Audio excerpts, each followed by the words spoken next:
We are in the Valley of the Sun. No dust storms to worry about here tonight. The roof is closed at Chase Field as we continue to get you ready for game number 4 of the National League Division Series between the Central Division champion Milwaukee Brewers and the Western Division champion Arizona Diamondbacks.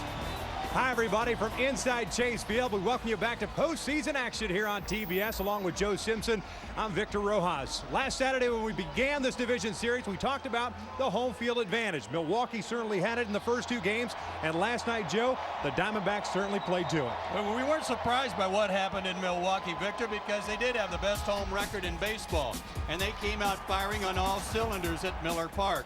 13 runs in the first 2 games at home. They won both ball games. They had 21 hits. They had the long ball from Prince Fielder in game 1. And then they had base runners all over the place in game 2 and put some pressure on the defense of the Diamondbacks. But then Arizona comes home, and they were no slouches either. They won 51 games here at Chase Field, and back in the friendly confines last night, they cut it loose. 8 runs on 11 hits, including that big grand slam there by Paul Goldschmidt.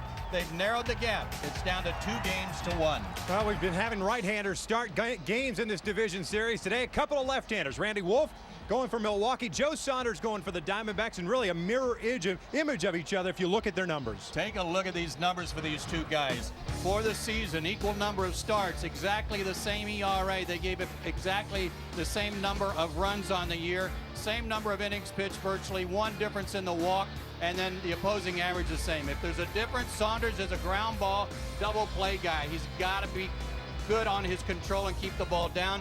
Randy Wolf can pitch up in the zone a little bit and use a lot of cutters. They're calling it a blackout here at Chase Field. Game 4 of the National League Division Series. Brewers and Diamondbacks is next. I used to be the kid that no one cared about. That's why you have to keep screaming till they hear you out.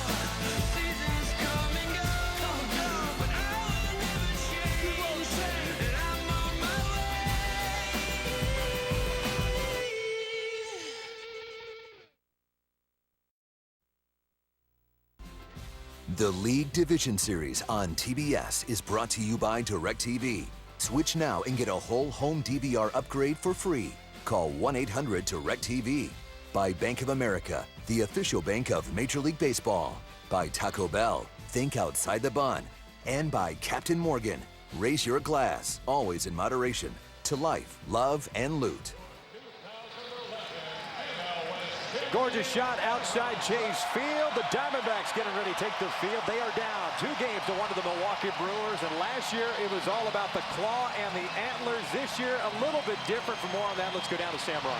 Yeah, Victor, by now you may have heard of Beast Mode, the on-field celebrations by the Brewers, adopted from the movie Monsters, Inc. Kirk Gibson said he doesn't have a problem with it. They're just having fun, and they're just trying to beat us. But his team has an answer to Beast Mode. They call it the Snake, and it reared its ugly head last night, big time. Miguel Montero, the real driving force behind this one, told me, we bite them, and then we kill the beast, as Arizona really has that swagger back, Victor. They do have that swagger back, Sam. Thank you very much. Kirk Gibson at the helm, and he talked about, we asked him, are you packed to go back to Milwaukee? He said, not yet, but it wouldn't take very long should we win this game, as they would be on the bird heading back to Milwaukee should there be a game 5. Let's take a look at the starting lineups brought to you by AutoTrader.com. For the Milwaukee Brewers, they've got Corey Hart leading things off in right field. Jerry Harrison is at third base. Ryan Braun in left. Prince Fielder is the cleanup hitter at first base. Ricky Weeks playing second. Yuniesky Betancourt is the shortstop. Carlos Gomez gets the start in center field. And it's George Coteras doing the catching. He's the personal catcher for Randy Wolf. And there's Randy Wolf batting ninth and doing the pitching. Taking on the 30-year-old Virginia native by the name of Joe Saunders. 6'3", 210 out of Virginia Tech. He's got 5 years in the big leagues. You see his numbers for the year. 3-1 over his last 5 starts. He is a guy that relies heavily on his ground ball ability. He led the league in inducing ground ball double plays this year and has induced the most since 2008 in the major leagues. And he's got to keep the ball down to be successful. The defense behind him tonight, the same. Parra, Young, and Upton, despite the fact that Parra does not have a hit yet in the first 3 games.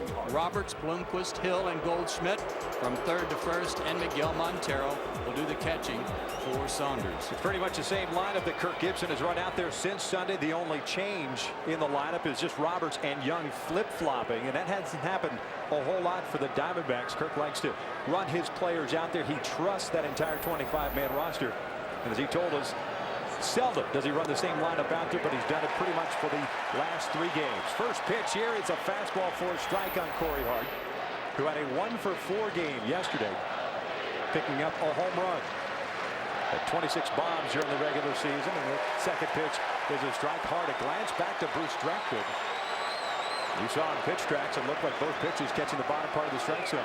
Yeah, and Dreckman will call strikes. He's more of a pitcher's guy, and the hitters have got to be aware of that. 0-2 coming inside, missing, and it's 1-2.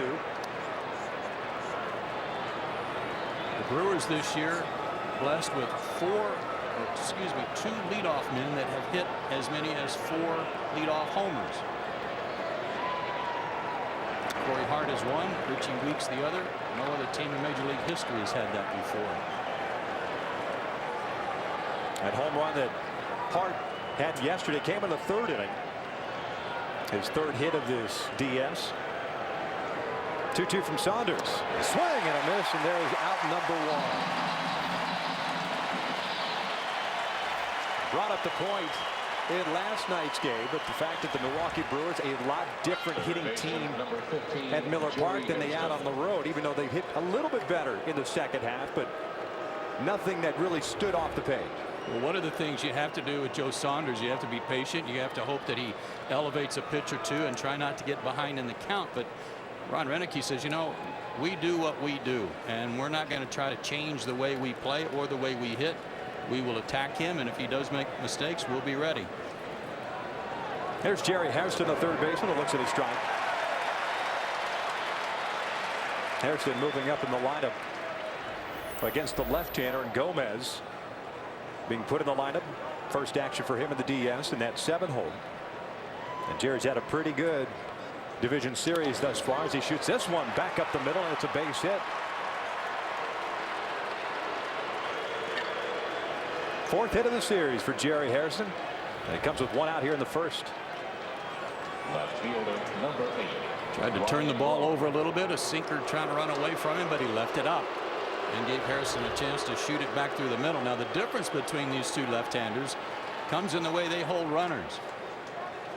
Saunders, the hardest to steal on in the National League. Base steal is only successful 9 out of 21 times. That's not the case with Randy Wolf. We'll talk about that when he's out there.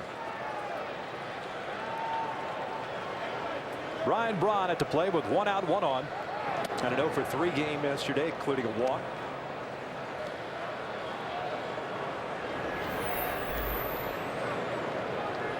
.43%, the lowest in the National League.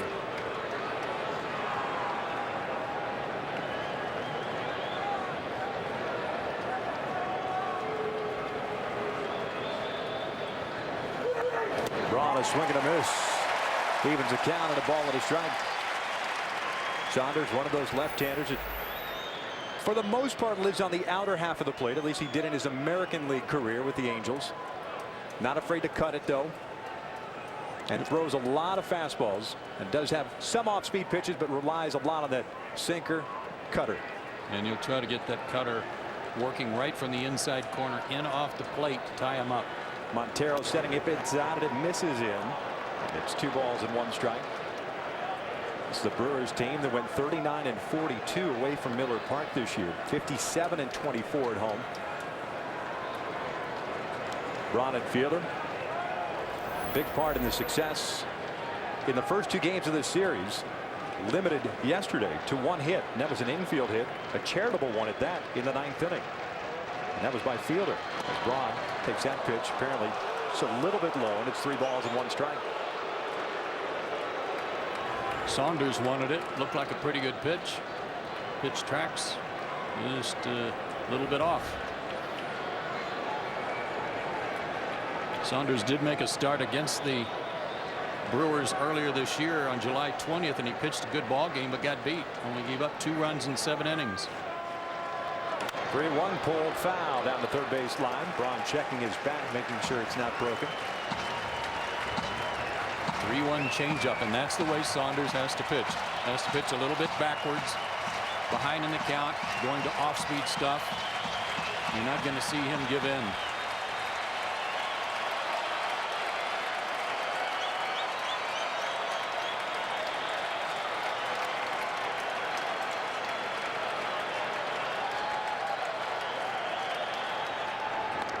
Checking in on Hairston.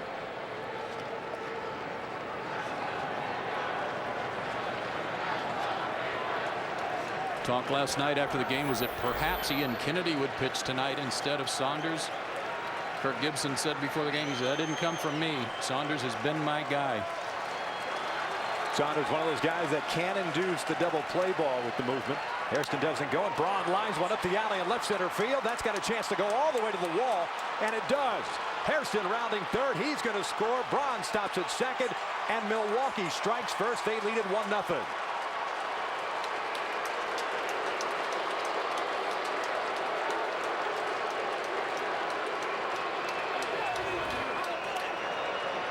Made a mistake up and out over the plate. Inner third, and he can't pitch there. He's got to get that ground ball you were talking about, Victor.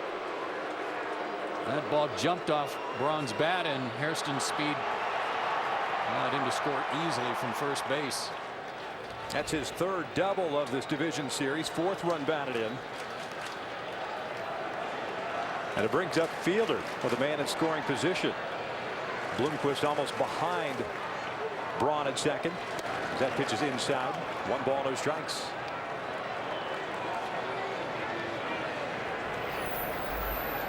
Four for 11 in this DS with a home run, 3 runs batted in. Mentioned that hit that he picked up yesterday, an infield base hit. 38 home runs in the regular season, 120 runs batted in. 1-0 pitch outside. It's 2 balls and no strikes. 0 for 5 in his career against Saunders, who against left-handers will use his breaking ball more. He'll still use the sinker, but he'll try to get the left-handers to extend themselves a little bit out over the plate and chase some breaking balls down and away. Overshift with Fielder at the plate. Bloomquist up the middle. Roberts straight up at third. Outside, and it's 3-0.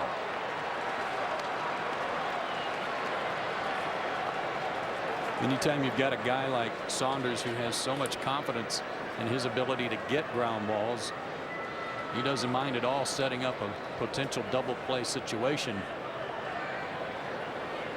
I doubt seriously that Prince Fielder will get anything he can reach here. Braun takes off. The pitch is inside. The throw down to third on the foul side of the bag. And it's a stolen base. Prince Fielder somewhat animated as he was walking up that first base line as he drew that base on balls, looking toward the dugout. Baseman number 23. Great jump. They were holding Braun close, but on the 3-0 count took everybody by surprise, and no chance for Montero to have any chance to throw him out. I know we've talked about it earlier in this series over the weekend in Milwaukee that going into the season that Braun likes to run. That Prince doesn't really care for Braun moving a whole lot on the bases while at the plate, but Ron Renneke diffusing that situation, saying Brian will run when I tell him to run. Just assume that it's going to be a time when I think it's a good time to run. Took all of it out of Braun's hands.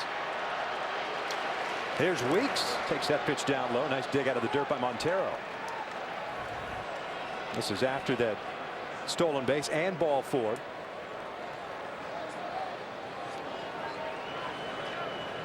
Oh, a little beast mode action. Yeah. Still got a double play in order, though. Even with a runner at third, they got first and third. He can still get out of it with a good ground ball. 1-0, ground ball to third base. Roberts feeds Hill for 1. Relay to first is inside. Round the horn double play ends the inning, but Milwaukee strikes first on the RBI double by Ryan Braun as we head to the bottom of the first inning. Brewers on top 1-0.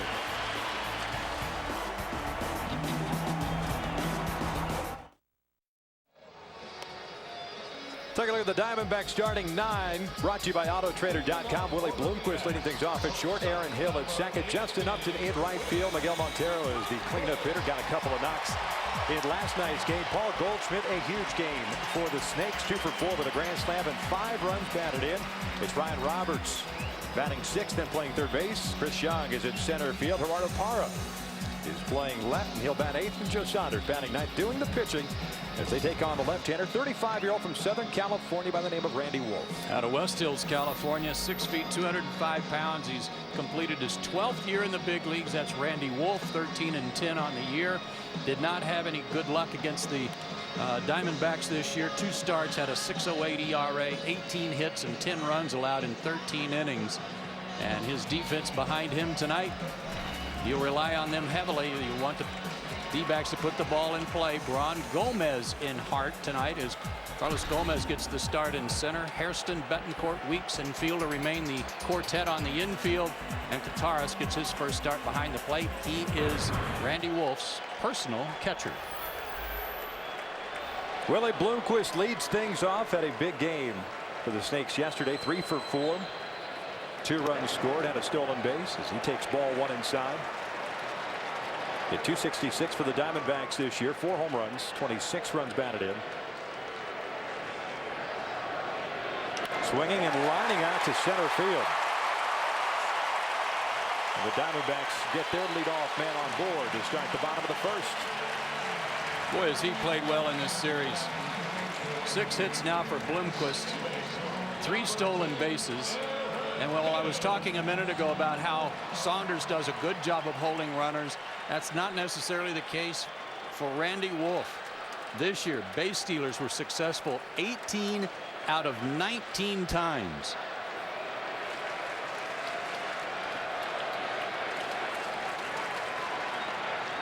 Checking in on Bloomquist, who had 20 stolen bases during the regular season, caught 10 times.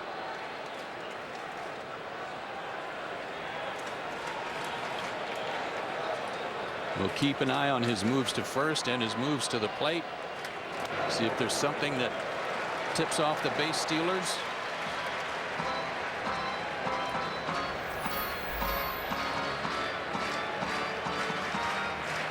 Randy Wolf will pitch up in the zone. He'll take you up the ladder with his fastball. It's high 80s, low 90s, but he's got a very slow lollipop curveball that's very effective too. 1-0 pitch. It's a strike on the inside corner.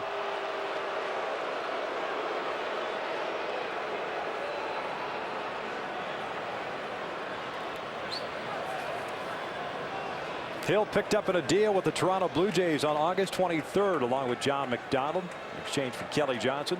Did a nice job in the valley here. .315 for the Diamondbacks with a couple of home runs, 6 runs batted in. Was only hitting .225 as a member of the Blue Jays. Bloomquist had a huge lead there, maybe a one-way lead, just trying to draw a throw from Wolf.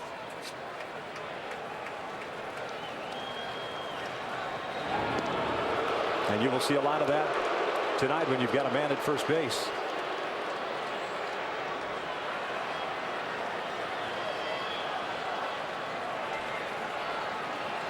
Gutierrez throwing out just 3 of 21 would-be base stealers, so not necessarily the best combination between Wolf and his battery mate as Hill pulls it foul, and it's 1 ball, 2 strikes.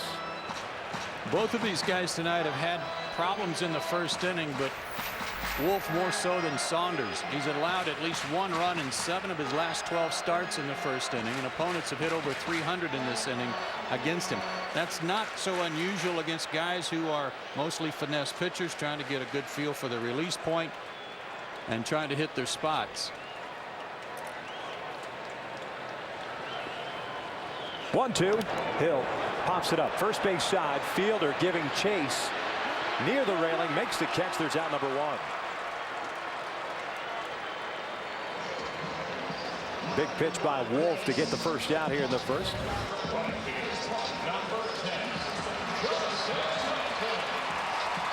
Nice play by Prince Fielder right on the rail. And you're right, it was a good pitch that tied Hill up. Got it inside on him. May have been a cutter to keep him from being able to extend his arms. Wow, that was a good play by Fielder. Great footwork by Eric Young, the first base coach of the Diamondbacks, avoiding the Mack truck that was headed his way. There's EY. Matt Williams coaching at third. Justin Upton takes a pitch down and in, and it's 1 ball, no strikes. Upton went 0 for 3 yesterday, did draw a walk. Hit .289 on the year with 31 home runs, 88 runs batted in, and very good at home. .333 here at Chase Field with 20 of his 31 home runs.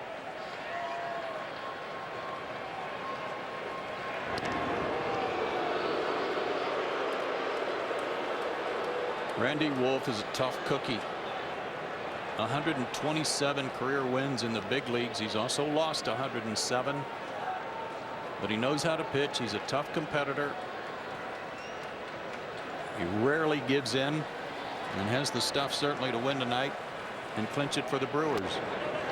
Missed in. He's behind in the count at 2 balls and no strikes.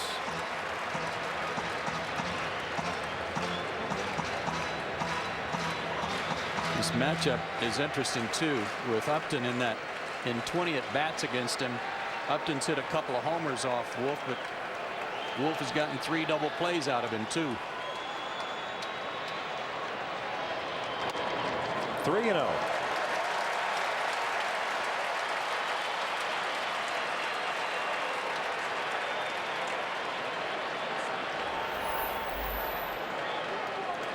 Opponents at 266 against Wolf this year. Righty's 270. Outside, he walked him. So 2 on for the Diamondbacks with 1 out. And Milwaukee leading at 1-0.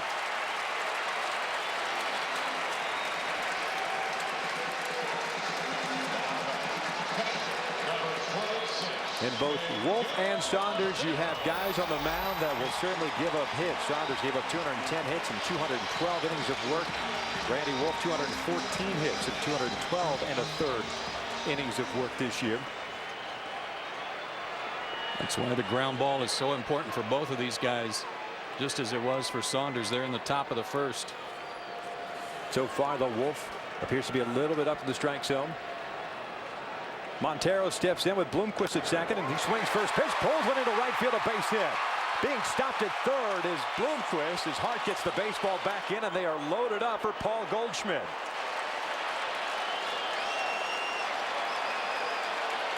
Matt Williams sent Willie Bloomquist without any hesitation in game 1 in Milwaukee, and he was thrown out by about 10 feet. Tonight on this base hit, Matt Williams threw up the stop sign right away. And what a nice piece of hitting there by Montero, who only hit .195 against lefties this year. Going back to last night, this is Goldschmidt against Sean Markham, the grand slam. That broke the game open at that point, made it 7-1. 5 runs batted in for the rookie first baseman. He played in 48 games for the Snakes, never touching AAA. Hit .250 for Arizona with 8 home runs and 26 runs batted in. Had 9 doubles and a triple. Off speed pitch down low, and it's 1 ball, no strikes.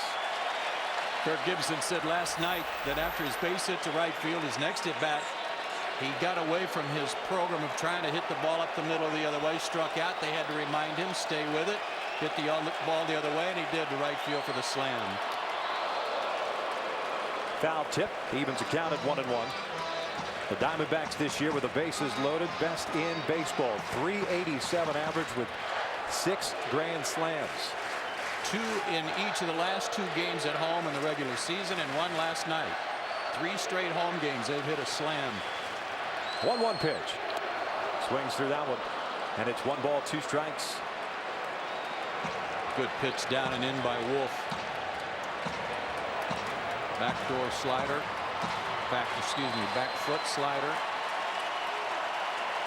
Goldschmidt swung right over the top of it. The 1-2 pitch. Takes a called strike 3 on the inside corner, 2 outs.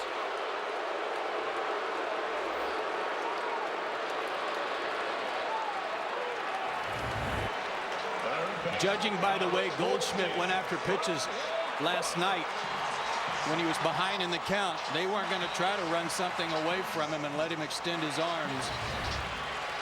Pitch track says that ball was not a strike. Goldschmidt didn't think so either, but a big break for Randy Wolf. Base is still loaded. Ryan Roberts at the plate. Roberts had a 2-for-4 game last night. Picked up an RBI. Career best 19 home runs during the regular season. Big slow breaking pitch missing inside. It's 1 ball, no strikes. 5 for 11 in this series. Bloomquist standing at third. Upton at second. Montero at first. Here's the 1-0. Downstairs, 2 balls and no strikes.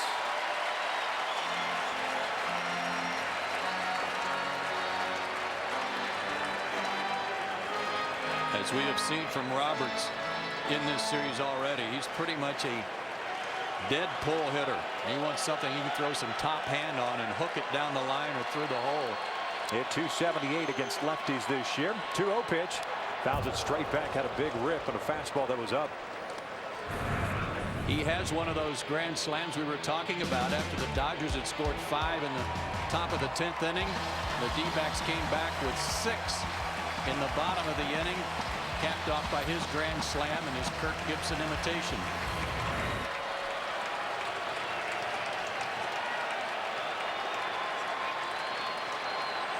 Two-one. Roberts hits one high and deep to left field. This one's got a chance. Gone! Grand slam for Ryan Roberts for the 1 Diamondbacks.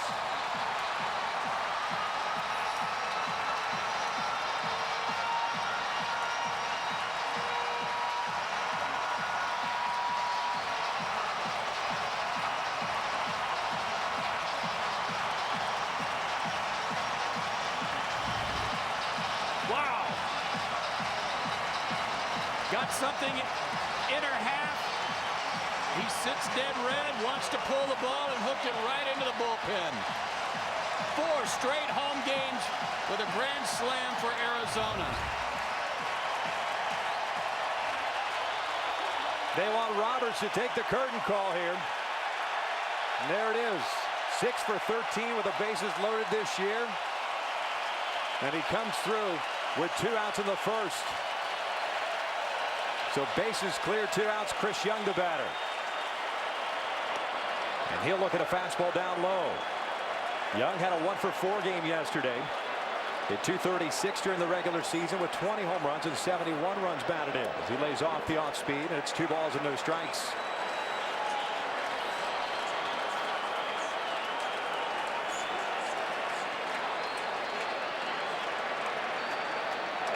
Three and 0. And already the switch in the batting order pays off for Kirk Gibson. Flip-flopping Roberts and Young. There's a strike.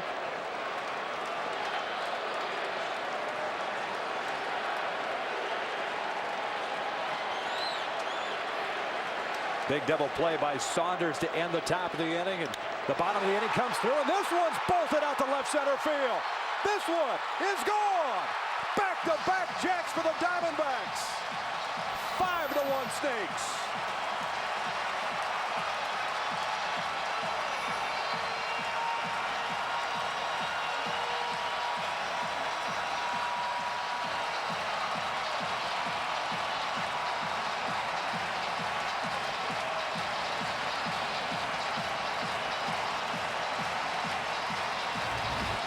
Second home run of the playoffs for Chris Young. Virtually no stride, just used his hands and rocked this one right out by the 413 mark, above it, off the signage above the 413 mark. 24 pitches thrown by Randy Wolf here in the first inning. 8th man to bat, it's Gerardo Parra, the left fielder. Parra still looking for his first hit of this postseason. Swinging through that first fastball, and it's no balls and a strike. Gerardo 0 for 11. With 5 strikeouts. Guy who hit .292 for the Diamondbacks this year as he reaches for the off speed, and looks like he's caught in between right now. Well, they have a 4-run lead already here in the first inning, but for the Diamondbacks, when they get a lead of just 2 or more, they're 83-8 this year, and that's the best in the big leagues. 83-8.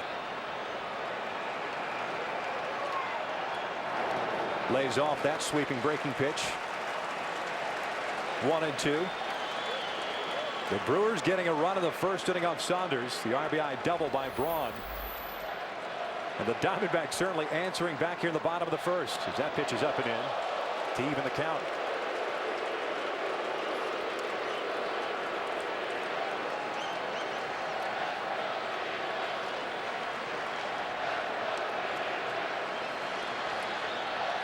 Two fouled straight back.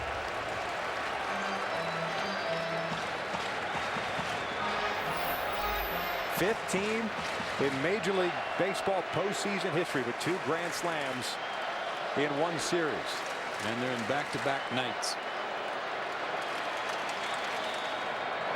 Breaking pitch missed high. That's a full count. It's one of the first ones of those he's thrown this inning. You got the call on Goldschmidt, got the strikeout, then fell behind Roberts. And that was really his undoing. 3-2. Parra reaches for this one, bounces one over to Weeks. The inning comes to an end, but the Diamondbacks certainly answered back. They pick up 4 hits, including back-to-back home runs, a slam by Roberts, a solo shot by Young. Through 1, it's 5-1 Arizona.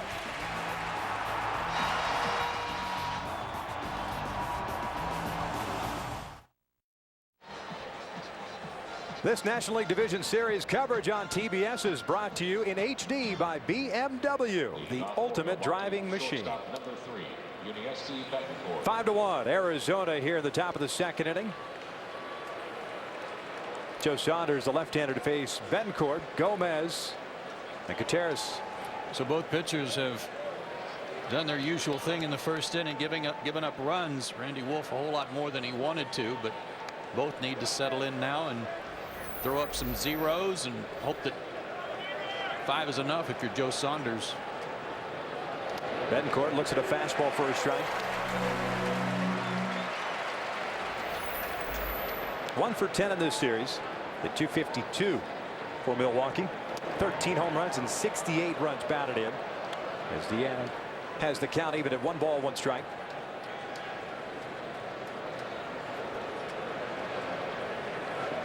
This one lifted out toward right center field, hit well, giving chase are both Young and Upton. Nobody's going to get this one. One hopper off the fence. Betancourt is going to stop at second with a leadoff double.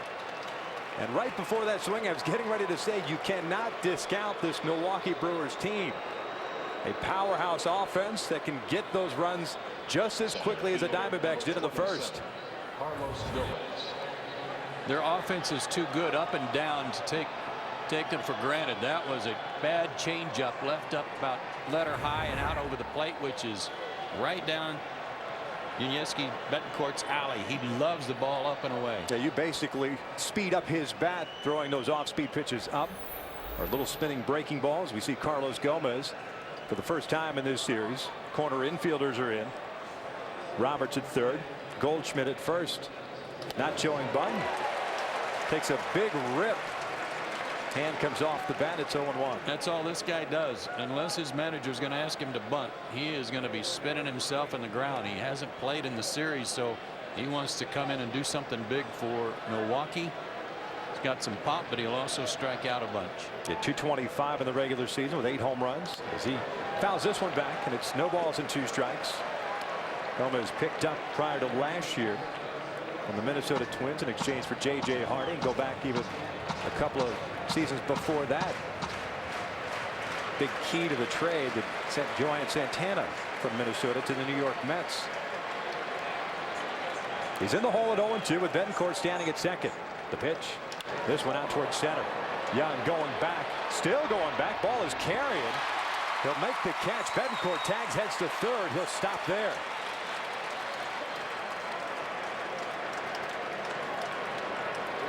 Allowed out with the first one. There's Kirk Gibson on that grand slam by Ryan Roberts.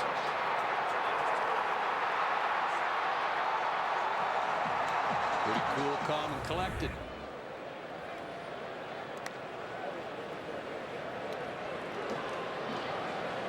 He puts a lot of faith in these players, and they certainly pay him back. Saunders is one of those guys. Gutierrez takes outside. Hit .252 for Milwaukee this year. 5 home runs and 17 runs batted in.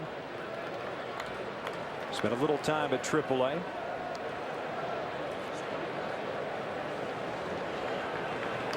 Bounces this one to the right side. It'll bring home a run as Goldschmidt flips it to Saunders for out number 2. But Gutierrez picks up an RBI, and it's 5-2 Arizona. And that's a good run for the Brewers to come right back.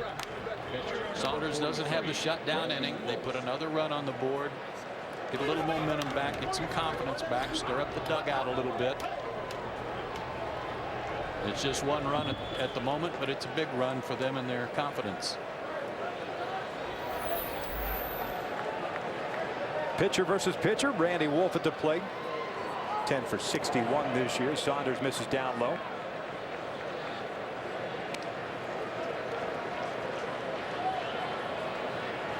Good hitter, though. He's got 5 career homers.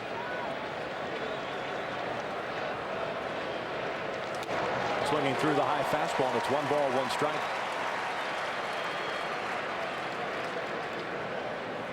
Saunders acquired last year from the Angels. In exchange for Dan Herron. 3 other pitchers came along in that deal as Wolf swings through that one. It's 1-2. Left-handed pitcher Patrick Corbin, right-handed pitcher Rafael Rodriguez, and left-handed pitcher Tyler Skaggs along with Saunders for Herron. 1-2, ground ball to third. Roberts has it across the diamond. It'll end the inning. The Brewers get one of those runs back. That leadoff double by Betancourt comes across. It's 5-2 Arizona.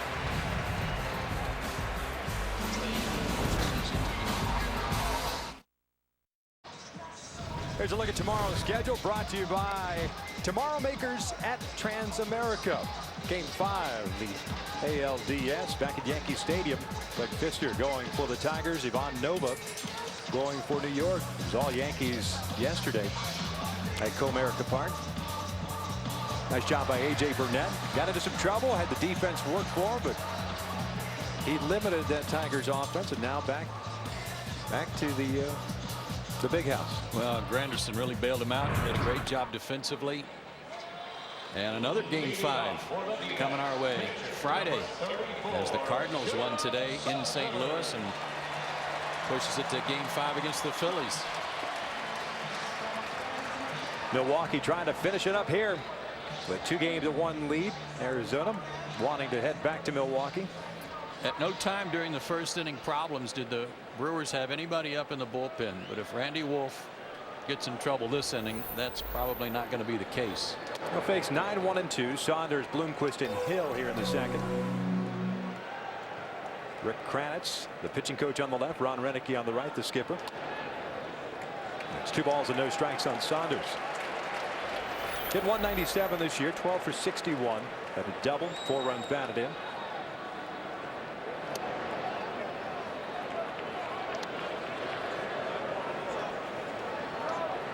Wolf had a strikeout, a walk, 4 hits allowed, and his back-to-back home runs to Roberts and Young. Missing away. That's 3 balls and a strike.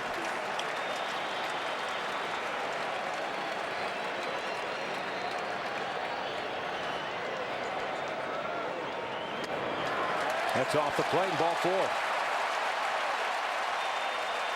One of the things about Kataras catching Randy Wolf, on top of the fact that they're very close friends, but the fact that Kataras gets Randy Wolf and his signs and what he wants to do and the pace he wants to work. Wolf likes to work fast. He doesn't want to have to go through a lot of signs, shaking off signs, and delaying what is a good rhythm for him. And Kataras gets that, and they work well together that way.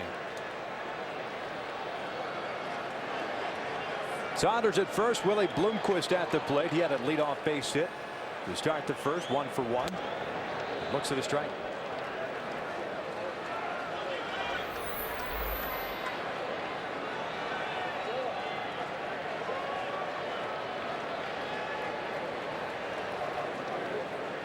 Six for 13 in this series.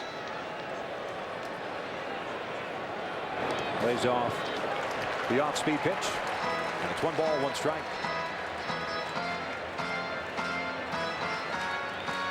Randy Wolf really fighting himself right now, and that's unusual for him in that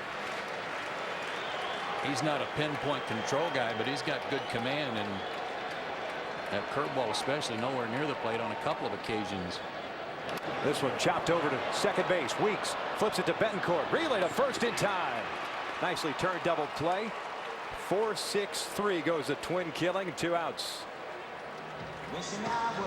Talking about the battery mates, Wolf and Contreras. Let's go down to Sam Ryan, partner. He's got a little bit more on it.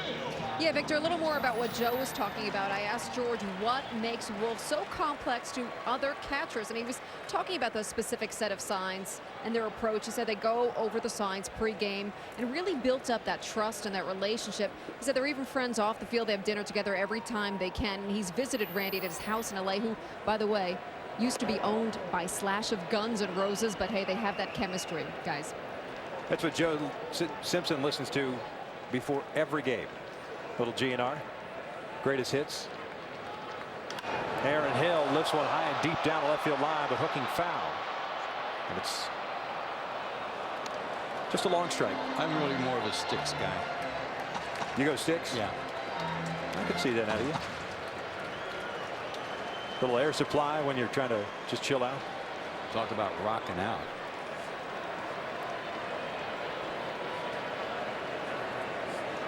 0-2 pitch.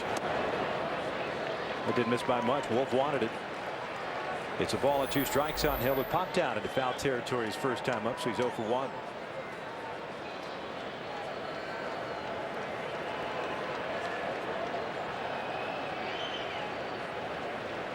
This one line to left. Coming in for it is Braun. Not going to get it. He'll play it on a hop. It's a 2-out base hit for Hill.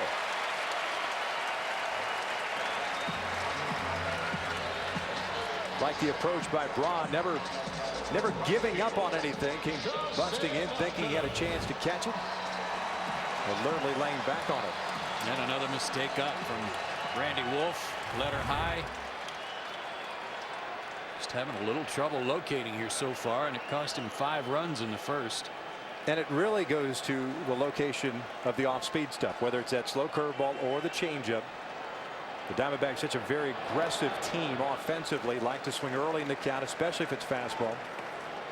And I was talking though early in the ball game about Wolf's ability. Unlike Saunders, Wolf can pitch up, but it's got to be up. It's got to be above the hands. It's got to be shoulder high, and change the eye angle to get some of these aggressive hitters to chase. So far that hasn't happened. Upton ahead of the count at 2-0. He drew a walk in the first inning.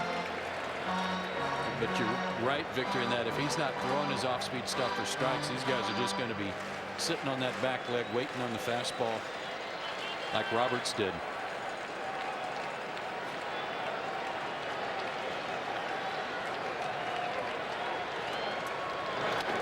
There's a strike.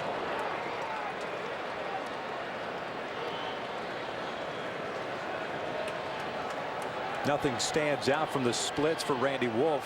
Home versus out on the road. What, 6 and 7 away from Miller Park, which a 3.81 ERA and a 3.56 earned run average at home. As Upton thought about pulling the trigger, lays off, and it's 3 balls and 1 strike. Randy originally a 2nd round pick by the Philadelphia Phillies back in '97 at Pepperdine University.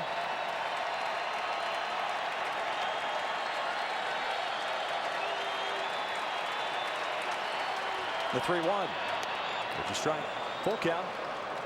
That's not the big over-the-top loopy lollipop curveball that he can throw about 65 miles an hour, but it is a slow curve, and he got it in there for a strike, and it was what created a double play from Bloomquist earlier in the inning.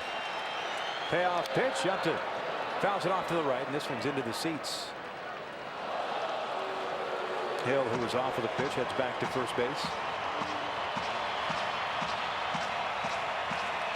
This will be the 50th pitch of the game for Randy Wolf. Long first inning.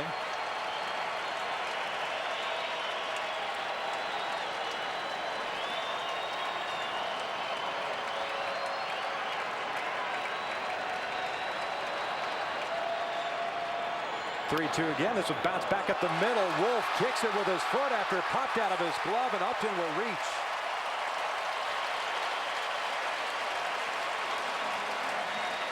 Kind of odd not to see Hill run, or not running on that play, but that ball right back up the middle. In and out of the glove of Wolf, and accidentally kicked it. I mean, that's literally a boot. Kind of slipped out of his glove and then off his foot. And this Brewers team are very proud of their defense and their pitchers. They're all good athletes. But last night, a miscue from Sean Markham that really led to problems in the 5-run inning. And now a boot from Wolf. Upton is credited with a hit, so back-to-back hits with 2 outs here. And Montero steps up. He had a base hit to right field in the first inning and scored a run. We'll look at that one outside. Montero also one of those guys that early in the count likes to let that bat fly. Had a 2-for-3 game yesterday with a double and 2 runs batted in. His first hits of this series. Yeah, he got him tracked yesterday, especially in the first inning, a 2-out double off the center field wall to really get things rolling for Arizona.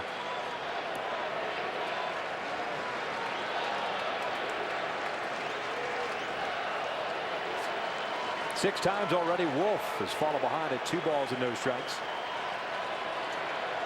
Montero lets it fly, comes up empty, 2-1. Miguel Montero, a really underrated catcher in all of baseball, but especially in the National League with so many good catchers in the league. And Montero, 86 RBIs on the year, 18 home runs, and a good catch and throw guy. 3rd in the league in throwing out base stealers. Breaks his bat, hits one out toward left. Ryan Braun coming in. Makes the catch. The inning comes to an end. No runs, 2 hits, 2 left on, 2 complete. Arizona still on top.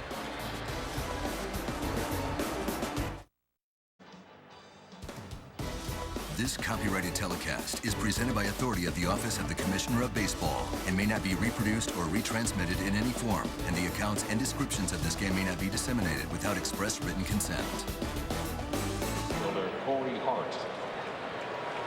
Brewers have the top of their order here to start the 3rd inning. They trail at 5-2. Hart, Hairston, and Braun against Joe Saunders. Gave up a leadoff double in the 2nd inning. And Bencourt came around to score on the ground out by George Gutierrez. Corey Hart, a strikeout victim his first time up. Lines one back up the middle, a base hit. 2nd consecutive inning in which the Brewers have had their leadoff man on, and here comes Hairston. As you said, Victor, and I think as everybody knows, these guys are not just going to go quietly. Jerry Hairston. It's only the 3rd inning. They're just getting warmed up. Brewers 3rd in the National League in batting average as a team, 261. 1st in home runs with 185. And 5th in runs scored. 1st in slugging. We could put them up in bunches real quick. Wouldn't surprise me to see a bunt here, though, the way Ron Renicky plays. May have been an effort there just to see if Hairston showed bunt. And Cedar with the signs. Hairston had a base hit in the 1st inning and came around to score the first run of the game.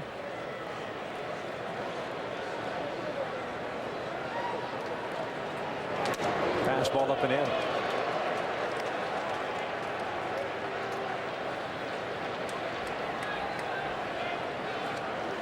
Joe Saunders, a 1st-round pick back in 2002, 12th overall by the Angels out of Virginia Tech.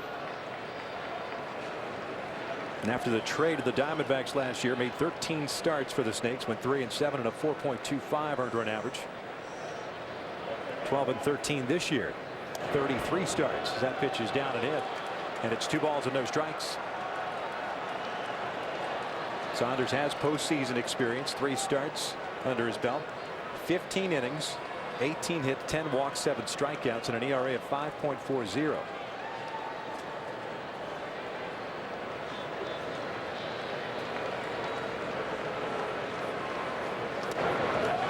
Three balls and no strikes.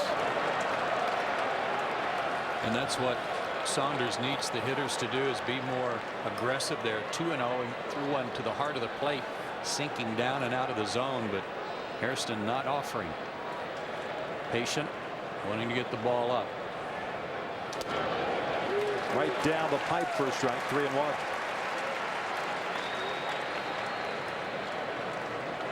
First year skipper Ron Renicky.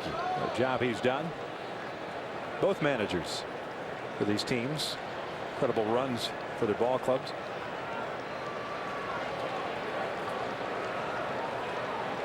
The 3-1. Strike on the outside corner, full count.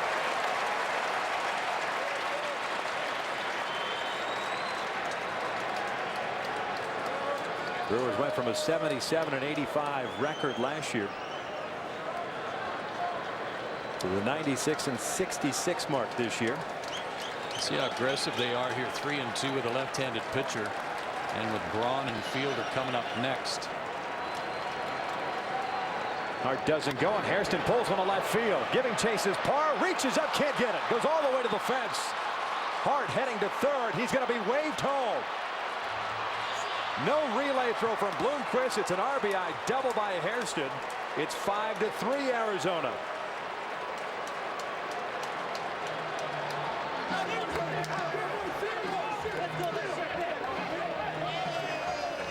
And the second guy for the Brewers to score from first on a double.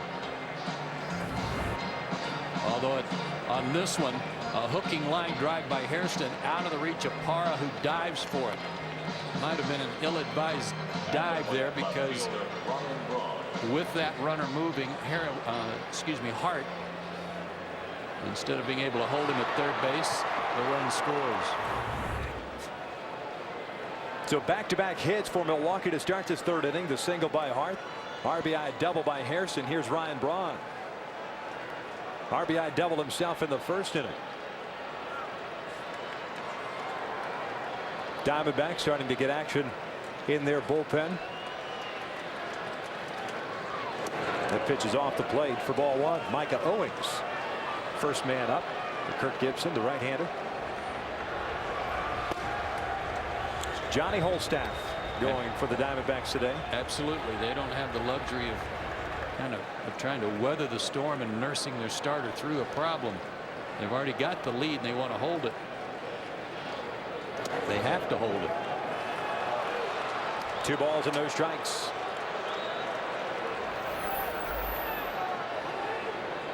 Seven for 12 in the series with a home run and 4 RBIs. And the Brewers are just not expanding their strike zone on pitches from Saunders, where he's trying to get them to expand it and chase a bad ball and hit the ball on the ground. You can see those pitches there on pitch tracks that are just off the plate, and Braun's not having any of it.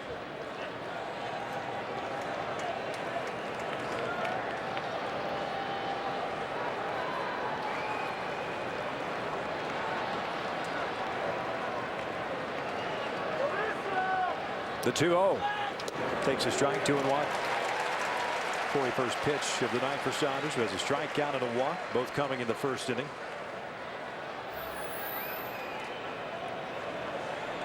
Braun had the luxury of guessing their 2-0 and was looking for something off speed, and instead got a fastball right there.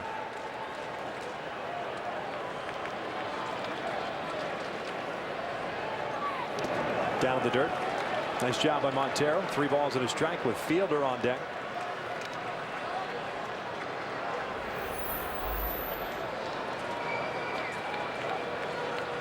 Just an all-around tremendous year and an MVP caliber year for Ryan Braun.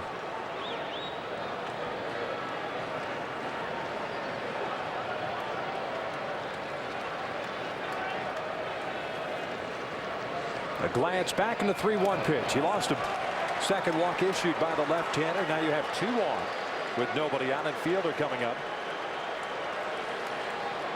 First baseman, Prince Fielder. Charles Nagy, the pitching coach, is going to come out and talk to Saunders.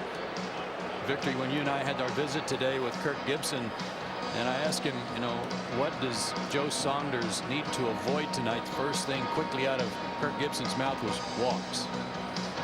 And he's issued 2 already tonight. Walks and keeping the Brewers in check and making sure that they don't have that big inning.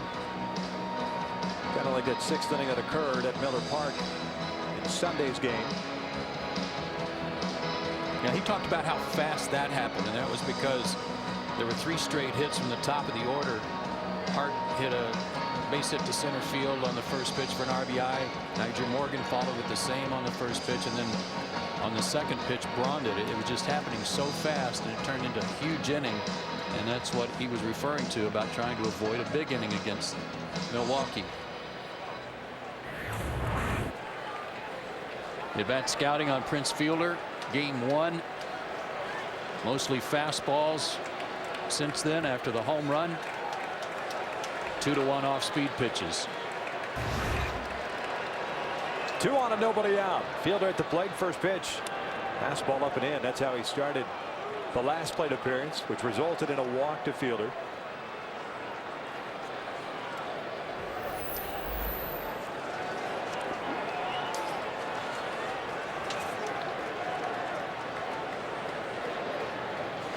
Hairston standing at second and Braun at first. Outfield straight away as Fielder rolls it foul. Up the first base line. 1 ball, 1 strike.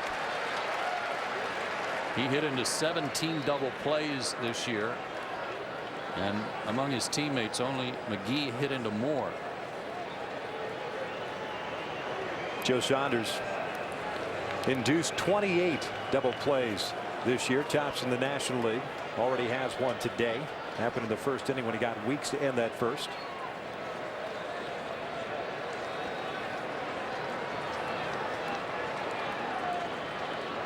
The 1-1. This one chopped foul up the first base line. 1 ball, 2 strikes.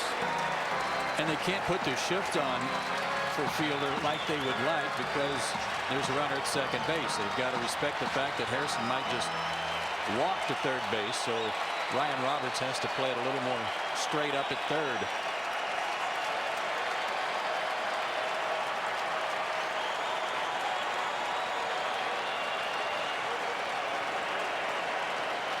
There's the 1-2. Fielder lifts one in the air to center. Playable for Chris Young, who comes charging in. Runners will not be able to advance as Young makes the catch for the first out. Big out for Joe Saunders and Diamondbacks.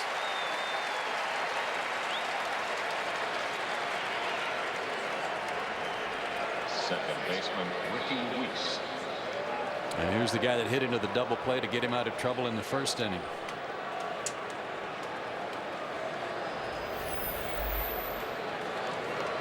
Close play at first on that double play, but Ricky Weeks still with a bad left ankle. His 1 hit in the series. Game Sunday, it was a triple to straightaway center field. Grounded into that double play in the first, so he's 0 for 1. Hairston still at second and Braun at first. Diamondbacks up 5-3 as Weeks fouls off the first pitch, and it's 0-1.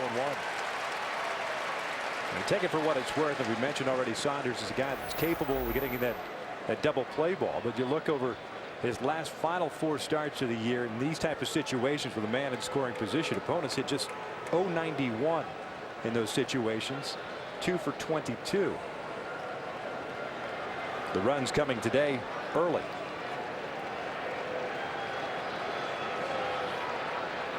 Weeks is very similar to Chris Young in that he won't take a big stride. He just lets his hands do the talking, and he's got some strong hands and quick hands getting that bat through the zone. Loves the fastball. Get ahead of him, he'll chase off speed. Down and away. 1 ball, 1 strike. Named to his first All-Star team this year right here at Chase Field.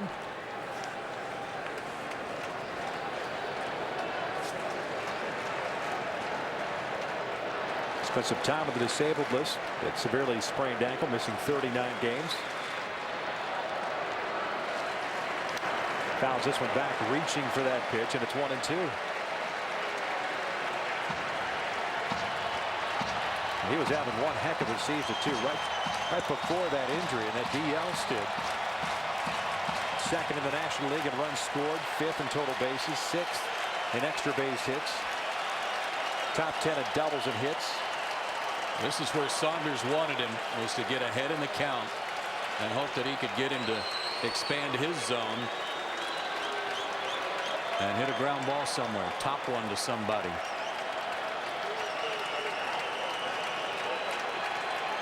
One-two. This one's out to right field. Upton is there. 2 outs. And again, just go back to those last 2 pitches. You talked about expanding the zone, the pitcher's pitch, and that's exactly what Weeks did. Almost doing Saunders a favor, chasing something away to foul the previous pitch off, and again reaching and just punching one out to right field. Well, we saw Braun real patient earlier in the inning, laying off some pitches, eventually drawing a walk. Ran the count to 2-0. On the 1-1 count, you're right, Weeks went after a pitch that looked like it was off the plate and got himself in a hole, and ultimately had to guard the plate and chase a bad ball again. So 2 outs and 2 on. Betancourt, the batter, looks at a fastball for a strike. Betancourt had a leadoff double to the alley at right center field in the second, and eventually scored. Saunders making the mistake of the off-speed pitch up on Betancourt. And the Eskies certainly made him pay for it, driving it out. 0-1 pitch is fouled back, got in his kitchen.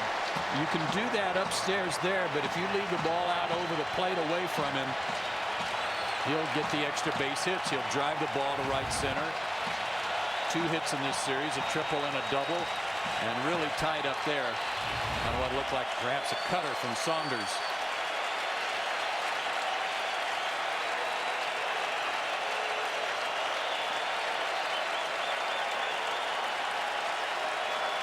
The 0-2 pitch. Broke his bat and popped it up.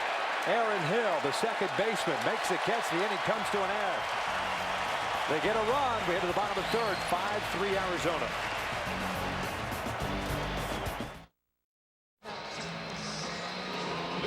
Bottom of the third, Arizona 5-3. All 5 of the Diamondbacks runs coming in the first inning. Milwaukee with solo runs in the first 3 frames. Randy Wolf back out on the bump, facing Goldschmidt, Roberts, and Young. 5, 6, and 7 for the Snakes. Goldschmidt, the first baseman, 0 for 1. He struck out looking in the first. The bases loaded.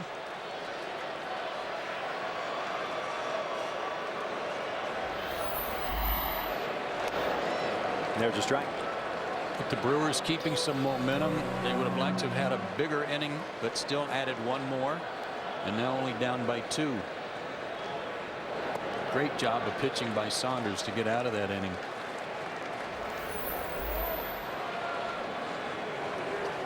Arizona did not score in the second, but after that double play ball, extended the inning a little bit. This one's back toward the middle, and that's a base hit. Slow off speed pitch, and Goldschmidt picks up a leadoff base hit. Moments ago, we had a chance to speak with the Brewers manager, Ron Renicky.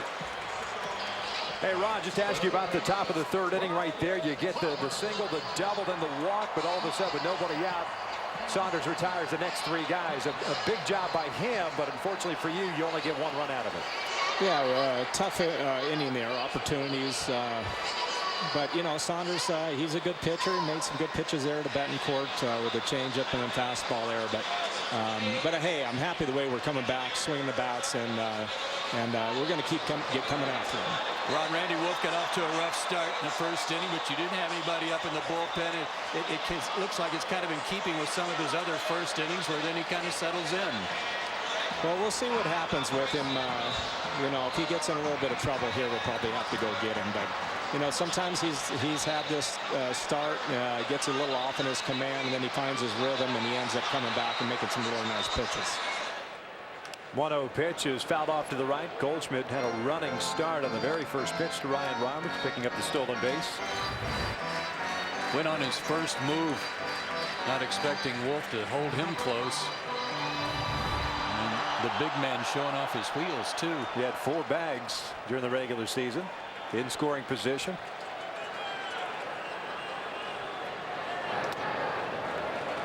Two balls and 1 strike on Roberts, who had the grand slam in the first.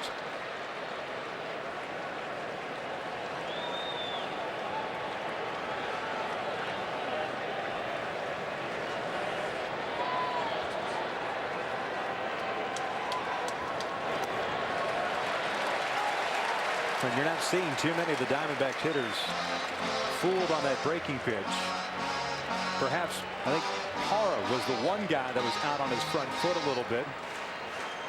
Over anxious in that first inning, and he grounded out.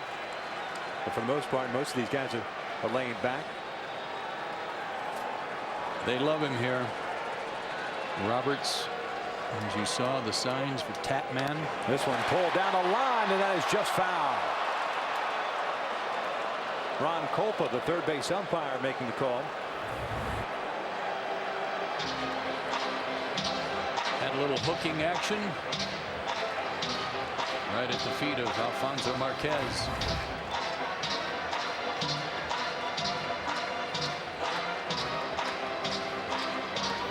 Full count now. Second team in Major League Baseball postseason history with grand slam in back-to-back games.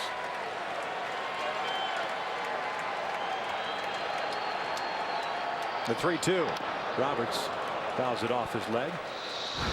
Go back to that first inning swing of the bat. He got ahead in the count, 2-0. Had a huge cut on the pitch before, and then got that one up and didn't miss it. And this ballpark was up for grabs, and then Young followed with a back-to-back homer. This place is going crazy. Goldschmidt over at second base. The 3-2. He got him swinging with a fastball. Climbing the ladder. There's out number 1. Let's go to Matt Weiner in our studios in Atlanta. Hi, Victor. Thank you so much. Time for a Bank of America game break earlier tonight here on TBS. Big night for Cardinal third baseman David Freese, 4 RBI. And the Cards extend the series with Philadelphia. They'll head to Philly for a Game 5 after a 5-3 win tonight. We'll bring it to you on TBS here on Friday. Time to be determined by the Diamondbacks and Brewers. Thanks a lot, Matt. Nice job by the Cardinals to battle back. Set it to a Game 5 in Philadelphia Friday. Here it's 5-3 Arizona. 1 out in the third. Goldschmidt had a leadoff single, then stole second base. Wolf struck out Roberts, his second punch out for Wolf. Go with the 2 walks.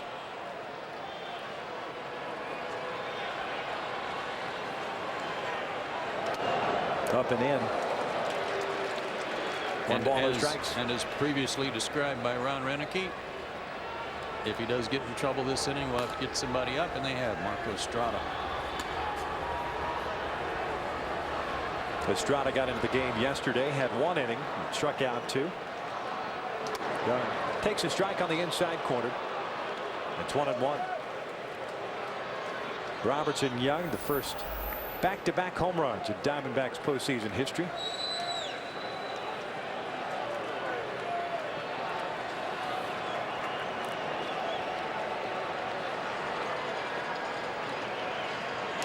Swinging through that high fastball, 1-2. Well, that's what he did to Ryan Roberts. It's finally coming together a little bit for Randy Wolf. Getting that high fastball located in such a spot that the hitter is having a hard time laying off. And Young went right through that one.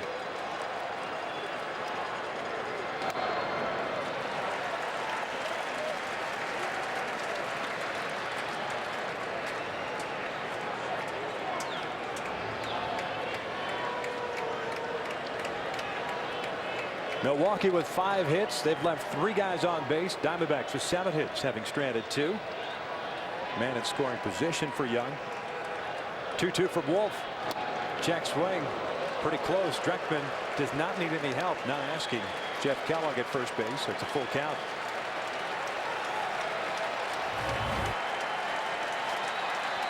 And he didn't go.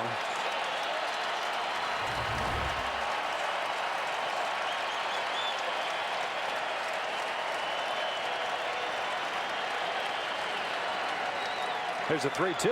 This one fouled off the left. After the grand slam by Roberts in the first, Chris Young with some long ball action of his own. That's the signage up there above the 413-foot mark.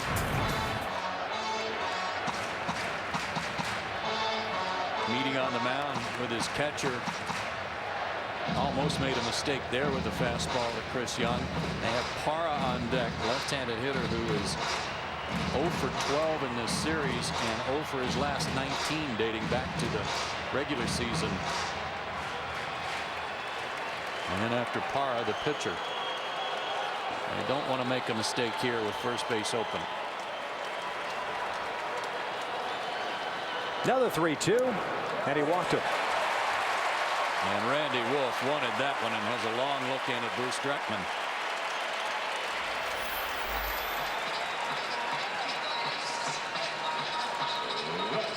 This ballpark, a good hitter's park. These two teams are both good hitting teams.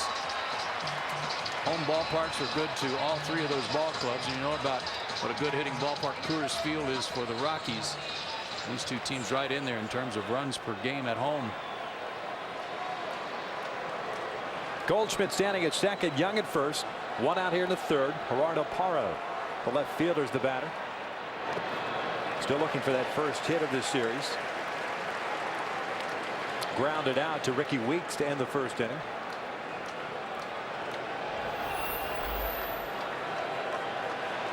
Oh, for his last 19. That includes the last couple of games of the regular season.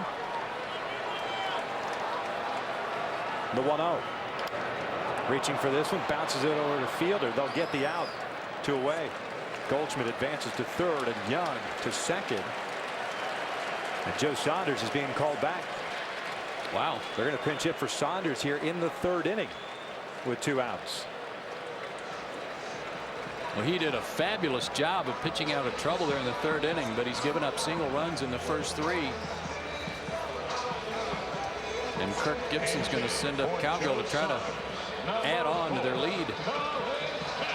A little surprising this early. Yeah, it surprises me just in this regard, in that Saunders, with those great pitches to Fielder, Weeks, and Betancourt to get out of that jam in the third inning, looked like he was really beginning to find it. But they're up 2, not down 2. That's why I'm a little surprised.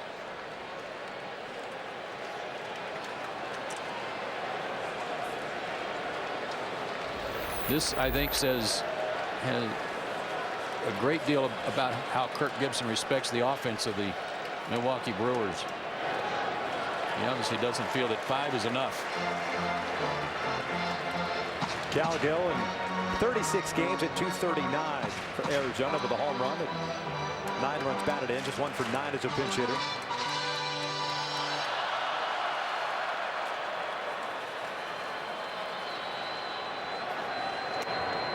Missed inside. That's 2 balls and no strikes. Kind of rolling the dice here, especially with the bottom third of the order due up for Milwaukee in the 4th inning.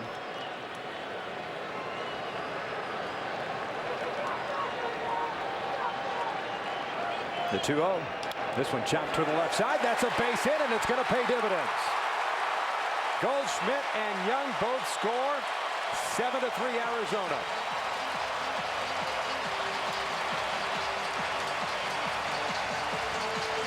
A little grin on the face of Kirk Gibson there too. Like you said, rolling the dice, and it does pay off as Cowgill comes through.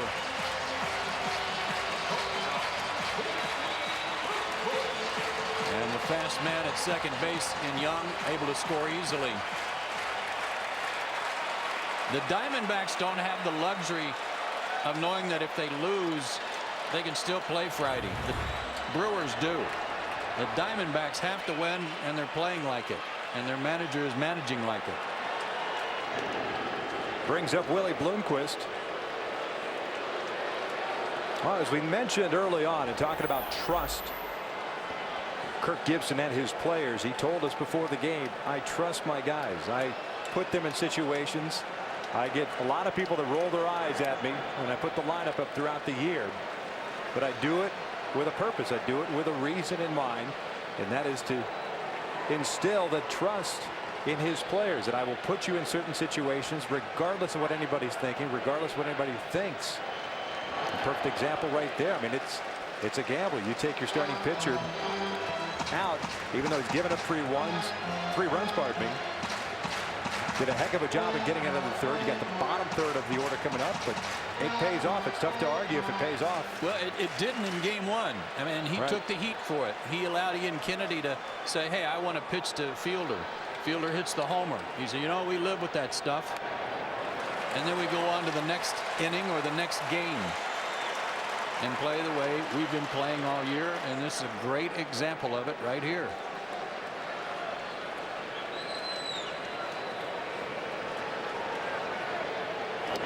Strike on the corner. 3-1 on Bloomquist. 1 for 2 with a base hit and a double play ball.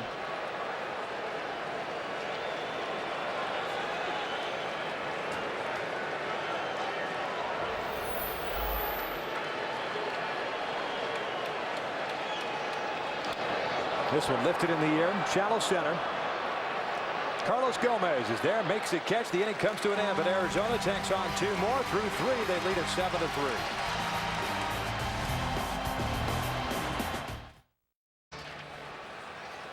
TBS October 18th. Attention sports geeks. TBS has got a whole lot smarter.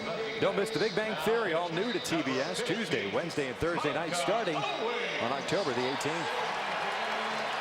Arizona on top by the score of 73 as we start this 4th inning. New pitcher on the mound for the Diamondbacks. It is Micah Owings taking over for Joe Saunders.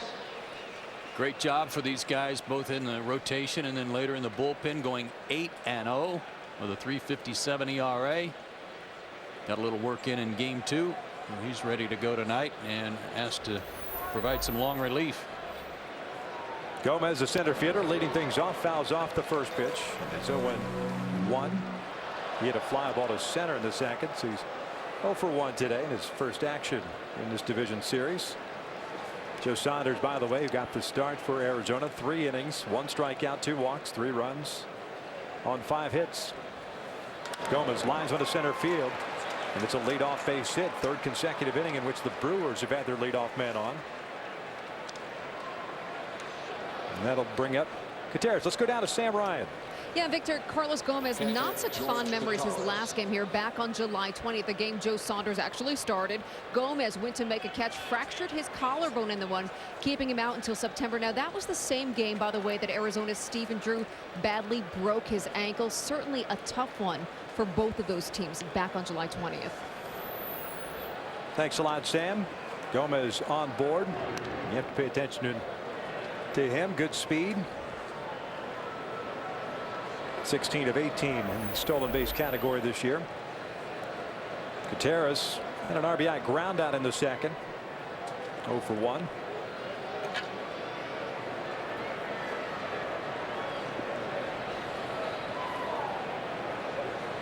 Owings, a big, tall, hard-throwing guy. Takes him a while to unfurl to get it to the plate. And you might see Gomez try to take advantage of that. As you said, 16 stolen bases, Victor, and not that many games after that injury. Owings missing upstairs, and it's 1 ball, no strikes. He spent the bulk of this year out of the bullpen. Did 4 starts for the Diamondbacks after a late May promotion. Pitched in 33 games with 29 in relief. Held opponents scoreless in 20 of his 29 relief appearances. Foul back, and it's 1 ball, 1 strike.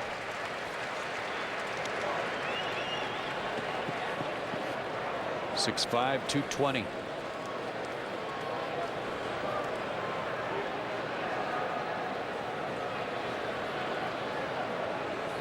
With an 8-0 record. That's a pretty good year.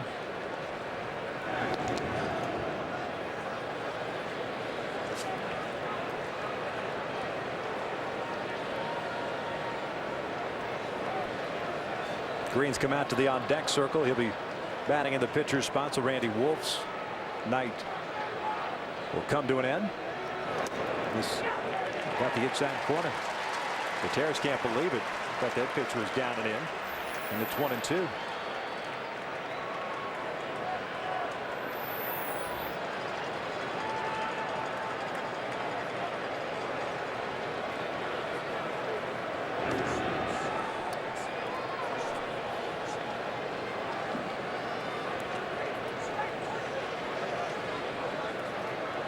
Diamondbacks with 5 in the first, 2 in the third. Brewers with solo runs in the first 3 innings.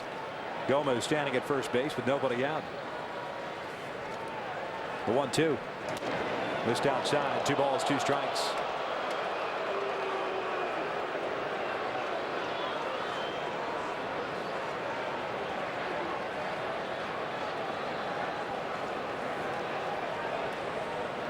Three innings for Wolf, 2 strikeouts, 3 walks, 7 runs allowed, 8 hits, 2 home runs.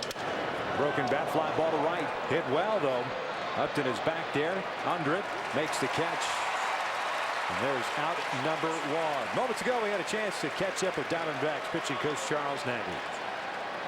Hey Charles, I want to ask you a little bit about Joe Saunders going 3 innings. Kirk Gibson, you've seen it all season long as his pitching coach, pushing the buttons, making sure that his players are always ready. Calgill certainly delivered with a big pinch hit. Yeah, that was huge right there. We need to score runs, and that's what he did. And Calgill went up there and got a big base hit for us. Charles, could this be as much the respect you have for the Brewers offense, the fact that they've already added some runs trying to catch up, that you knew you had to have more? Yeah, I mean, we know this is going to be a dogfight tonight. It's, you know, they're a good team over there. They got some good hitters, and, you know, we just got to start to put up some zeros on the scoreboard right now. What are you looking at of Micah Owings here in relief? It'd be great if he can throw a 6 shutout right now. That'd be awesome. Charles Nagy, got enough to join us between innings. Yeah, 6 shutout would be just what the doctor ordered for these guys. It's a great answer.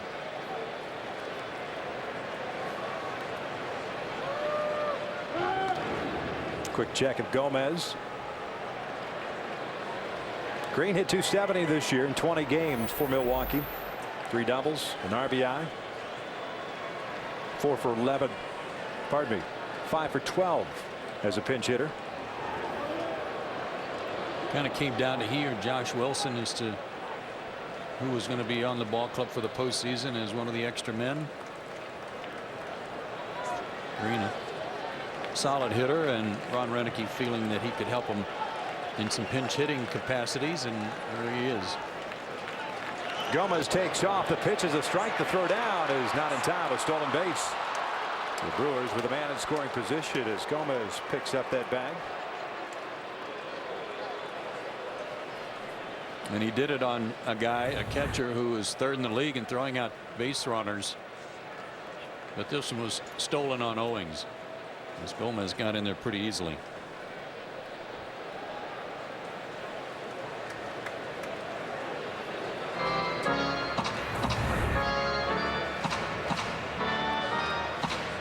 Maybe some change in the sign with a runner at second, making sure they've got him right.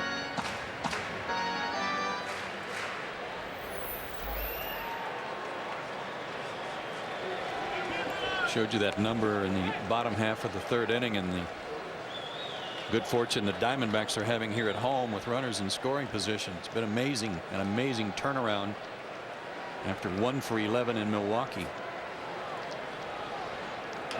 This one bounced toward the middle. Hill has to go to his right. Green is retired for round number 2 as Gomez advances to 3rd.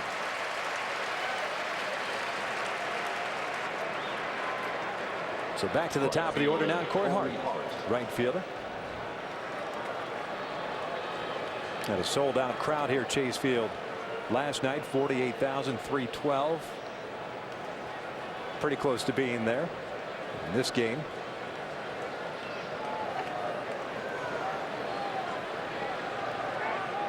Hart had a base hit, lead off the 3rd inning, eventually came around to score. Swinging first pitch, lets one in the air to shallow right field as Aaron Hill gets under it. He'll make the catch. No runs ahead. 1 left on. We head to the bottom of the 4th. Diamondbacks still up.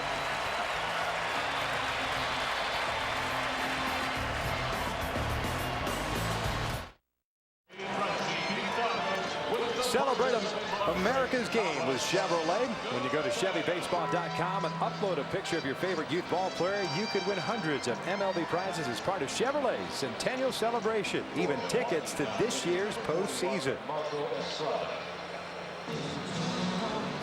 New pitcher on for Milwaukee's Marco Estrada takes over for Randy Wolf. Estrada pitched in last night's ball game, just 1 inning. He'll face 2, 3, and 4 here at the bottom of the 4th with the Diamondbacks up 7-3. He was a valuable member of their staff because at the beginning of the year he was in the rotation filling in for Greinke until he got off the disabled list, and then filled in some in the middle of the season too when they needed a spot start. Had 7 starts in all. He's got a fastball in the low 90s, curveball, and a changeup. And if he can get his breaking stuff over, usually that means a good outing for him. He can also elevate his fastball with some success. Aaron Hill steps in to face Estrada.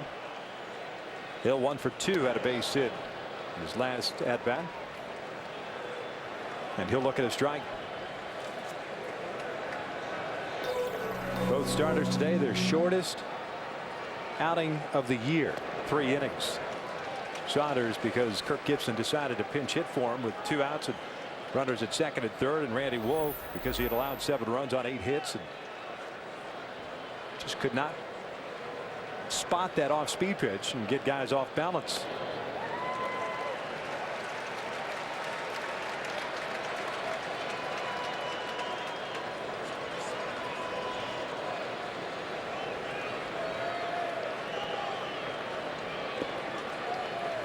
Two-one pitch. Hill lifts one in the air down the left field line. Ryan Braun toward the foul line. Stepping onto the track, makes the catch, and there's out number 1.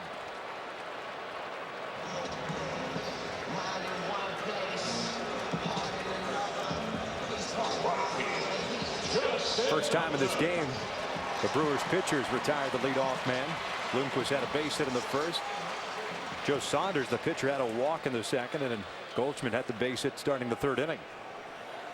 As Justin Upton steps in with 1 out, nobody on. 1-for-1 game for Upton. He chops this one foul up the line. Upton had a walk and a run scored in the first, a single in the second.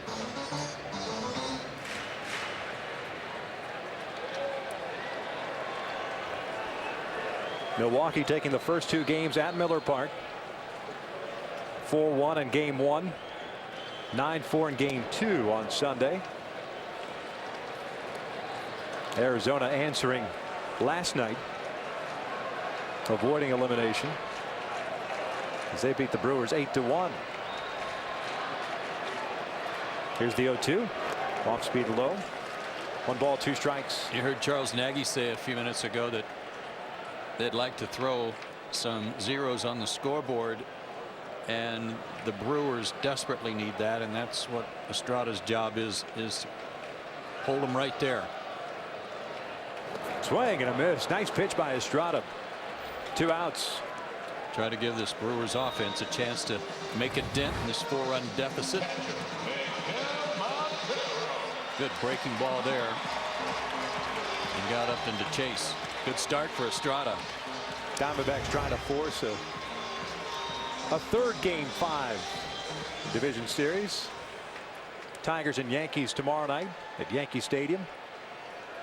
Phillies and Cardinals Friday night with St. Louis winning earlier this afternoon. Broken bat, base hit to right field. Corey Hart trying to cut it off. Does so, but Montero is headed to second with a double. He had 36 doubles on the year, out in front of that pitch, off the end of the bat. And he puts himself in the scoring position. And before he even took off, he was looking back to make sure he didn't hurt anybody. When that bat snapped in half, he took a look back to see where it landed. Right there, he knew it hit somebody. And then took off, making it to second base. And being a catcher, he certainly knew what that was like. Got Gutierrez on the right arm. Maybe we've got a piece of Dreckman on the ankle or foot. Well, that was dangerous. And Montero As you can see, they're concerned about where it landed.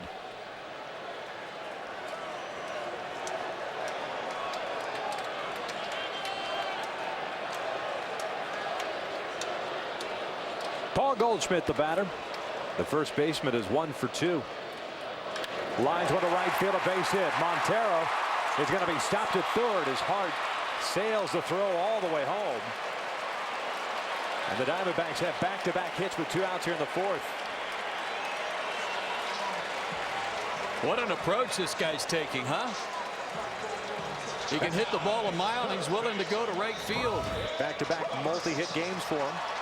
Breaking ball, and he just stayed right there, stayed inside the baseball, wasn't trying to hook anything, and just hit a BB to right field.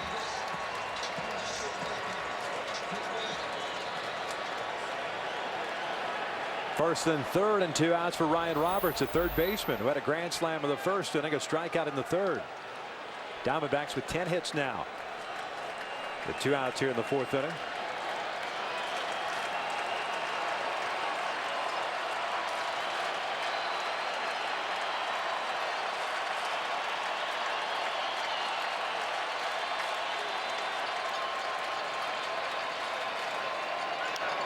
Fouls off the first pitch to the right. Boy, Victor, neither one of these lineups give you any room to breathe.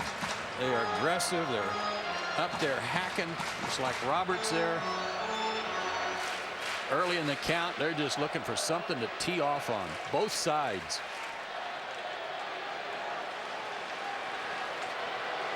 For the most part, every single one of them, when they've committed themselves to a swing, they let it fly. There's no stopping in between. Roberts plays off the off-speed pitch, and it's 1 ball, 1 strike.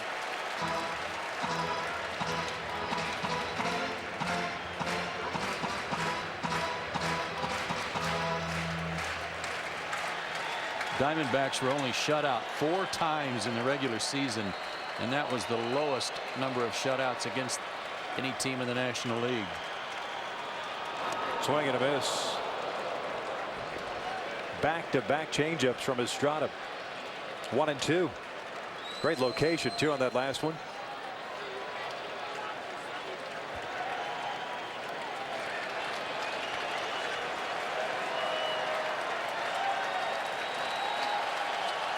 It's a manageable game right now for the Brewers, but they've got to stop the bleeding right here.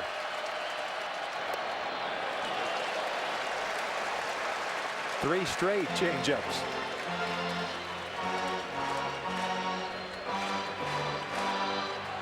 The way this guy tees off on fastballs, not a bad idea. But now what do? He got Upton on that hard breaking ball.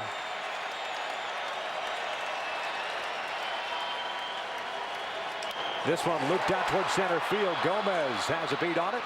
The center fielder makes the catch. Estrada puts 2 on, but they are stranded through 4. Arizona still on top.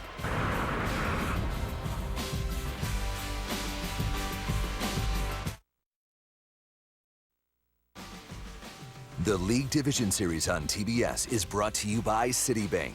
Write your story with the new Citi Simplicity Card.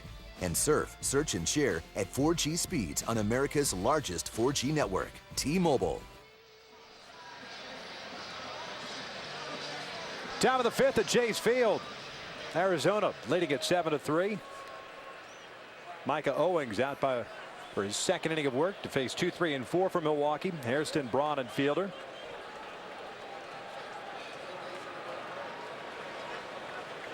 Gary Hairston, 2 hits tonight. Single and a double, an RBI, and a run scored. One of the advantages of having Micah Owings as a long reliever is that you don't have to pinch hit for him. He's one of the best hitting pitchers in the game and has prodigious power. So even though his turn might come up next inning, they might just let him hit for himself and keep going if he has a good inning here. Owings with 9 career home runs. Ahead of the count at no balls and 2 strikes.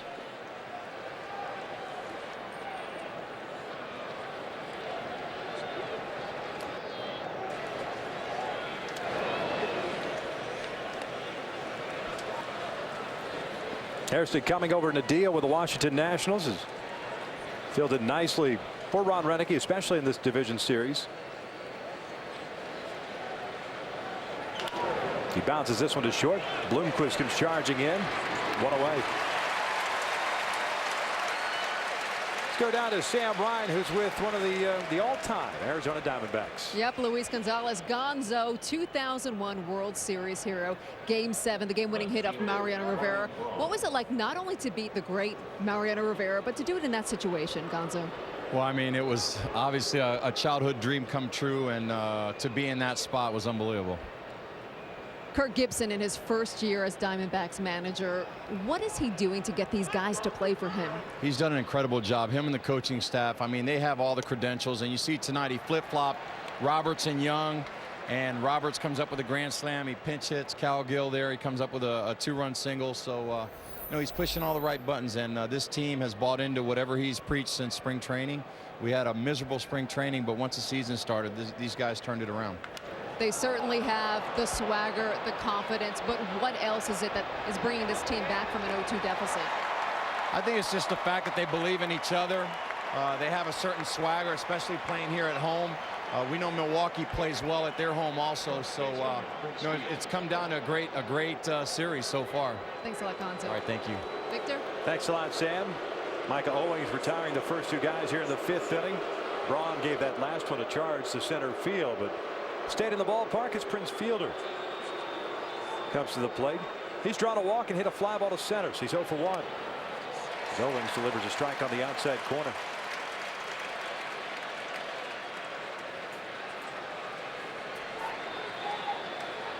Owings, a 3rd-round pick in 05 by Arizona. Traded to the Cincinnati Reds in 2008. Had a great high school career in Gainesville, Georgia. Went to Georgia Tech, later Tulane University.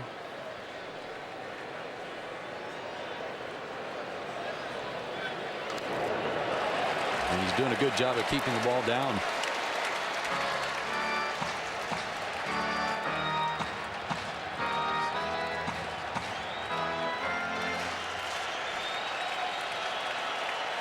Ahead of the count at 1 ball, 2 strikes on Fielder.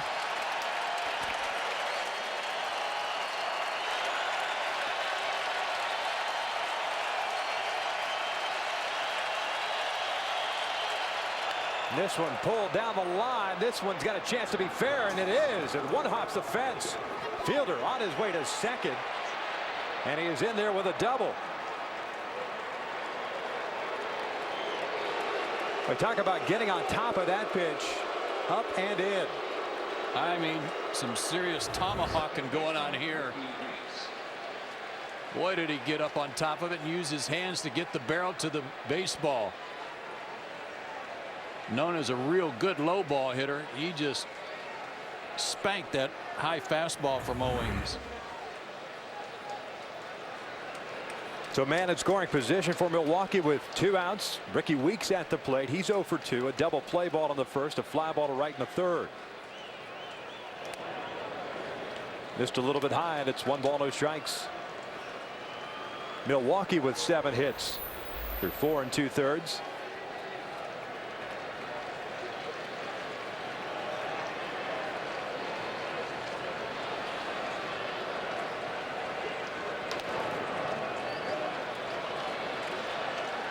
Now Montero's going to go out and talk things over as he falls behind at 2-0. Brewers tonight 0 for 8 with men in scoring position. Mentioned both starters out after 3 innings. Randy Wolf giving up the 7 runs in 3 starts this year, including regular starts, plus tonight 16 in the 3rd inning against the Diamondbacks. 17 runs, 16 earned, an 8.82 earned run average.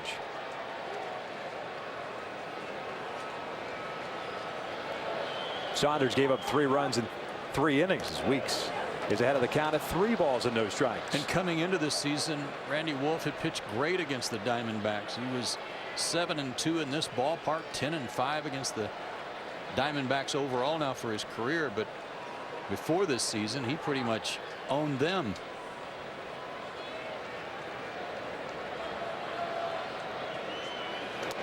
3-1. Arizona with action in their bullpen. A couple of right-handers, Jared Parker, Brad Ziegler.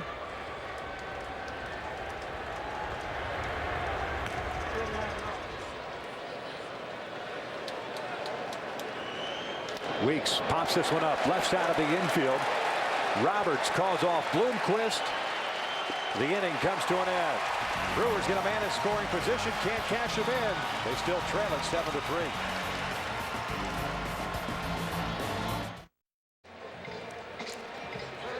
Catch game highlights, interviews, and exclusive post-game analysis from Tom Verducci and the staff of award-winning SI Riders at si.com/MLB.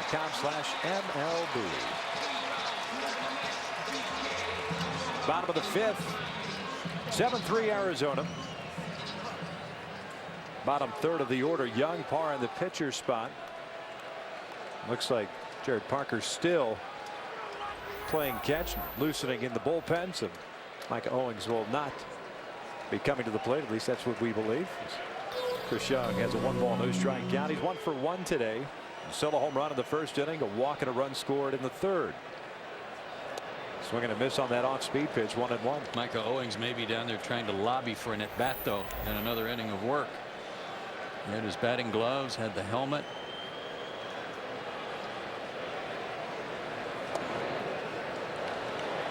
Good fastball. Good location. It's 1-2. That's the way to sell it. Yeah, it is. He's ready. He's going to try to get out there before Kirk Gibson has a chance to pull him back. Swing and a miss. Good off-speed pitch from Estrada. There's out number 1. Second strikeout for the right-hander. Again, his fastball is certainly good enough in the low 90s to make his changeup and breaking ball effective. Sold that changeup there with a real good delivery. No change in motion. Good pitch.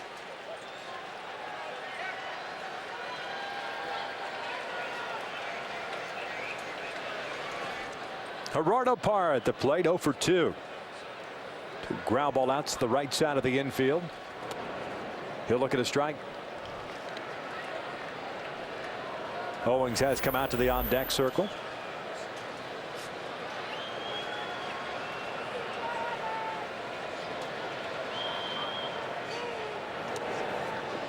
And it's 0-2 on Parr.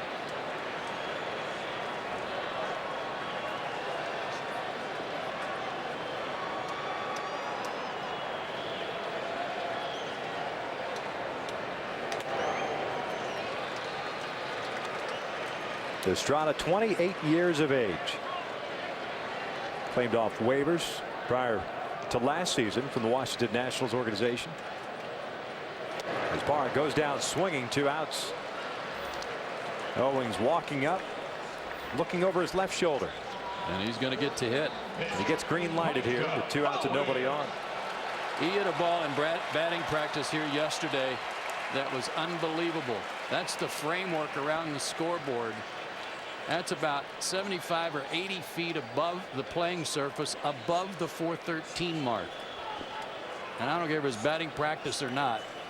That was unbelievable. Looks at a strike on the outside corner. Hit .211 this year in 34 games. 1 RBI. Had a 2-home run game in Atlanta at Turner Field back in 2007. Pretty good breaking pitch from Estrada too. Usually don't see that against pitchers, but they know. Yeah, it evens the count at 1-1. That's a pitch he got Upton on in the 4th inning. Just got a piece of it. A 1-ball, 2-strike count. But you got to like what you've seen from Estrada here yesterday, tonight. Yeah. Outstanding tonight with the command of his off-speed stuff too, getting ahead with his fastball. And already 3 strikeouts. The 1-2 pitch. This one's fouled off to the right. Both guys, Estrada and Owings, kind of calming the game down a little bit. Very long first 3 innings. A lot of base runners. A lot of pitches thrown. Owings breaks his bat, grounds one to third. Hairston gets rid of it quickly, and Estrada has himself a 1-2-3 frame. 5 complete. Arizona still on top.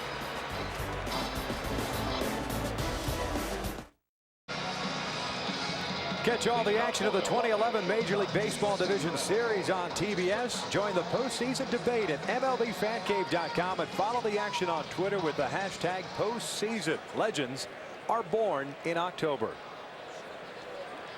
Top of the 6th inning. Diamondbacks have a new pitcher on the mound. It's Jared Parker. First pitch swinging is Juniesky. Bencourt, and that's a fair ball off the glove of Ryan Roberts. Bencourt is on board with a leadoff base hit.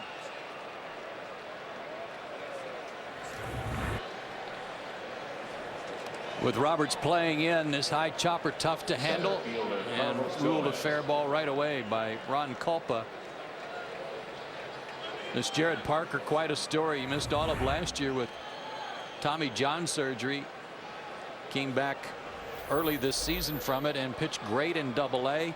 He made the postseason roster. You see it. He was in 1 game. He made 1 start for the Diamondbacks and impressed everybody enough that they added him to the postseason list. That pitch near the shoe tops of Gomez, doesn't like it. It's 1 ball, no strikes. Parker, exceptional in 26 starts for Double-A Mobile. 11-8 and a 3.79 ERA. Limited opponents to 236 batting average. 112 strikeouts. Only 22, and again, he's only been in 1 big league game, and now he's in the postseason. How many guys play forever and never get to this spot? 1-0 pitch. Gomez pushes a bunt up the first base side. Goldschmidt will field it, flips it over to first. They got him.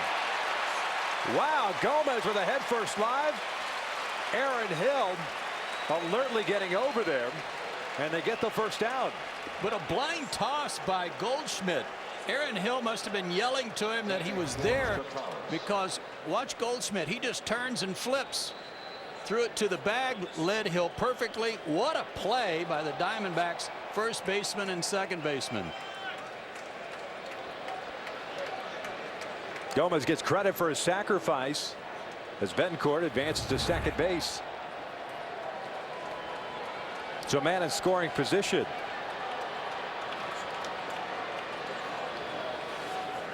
Guitars looks at the pitch upstairs, and it's 1 ball, no strikes. Hit an RBI with the ground out in the second.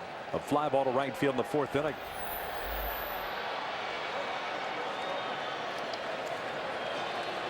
Parker, Diamondbacks first round pick at 2007, 9th overall.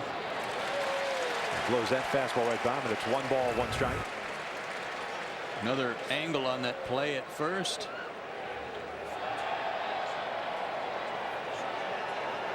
Almost looked like Gomez went, his hand came down on the back corner of the bag there from that angle.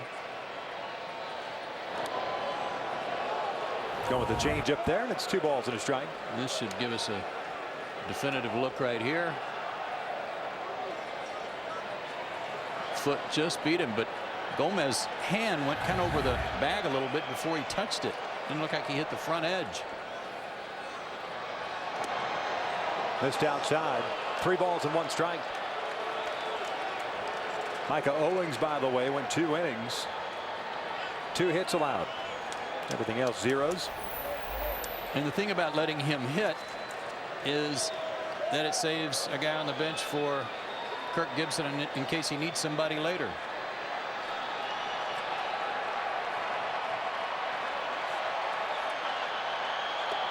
And he walked him. So 2 on with 1 out here in the 6th. And Casey McGee is going to pinch hit.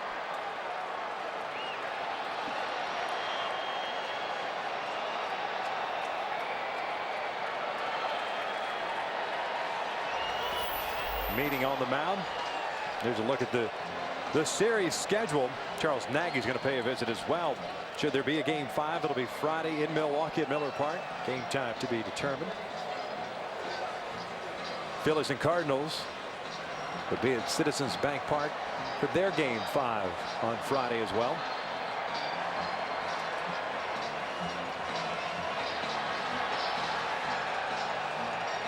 Brewers with 2 guys on and 1 out here in the 6th. Willie Bloomquist leaning in there to hear what Miguel Montero had to say too about the signs they'll use for that runner at second base to make sure that he knows. And a calming trip to the mound by Charles Nagy for this 22-year-old kid. There's Casey McGee to face Parker with 1 out and 2 on. Had a really tough year, a really tough finish to his year, and he hits into a lot of double plays. Breaking ball missed inside, 1-0. McGee pinch hit in game 2, ended up popping out.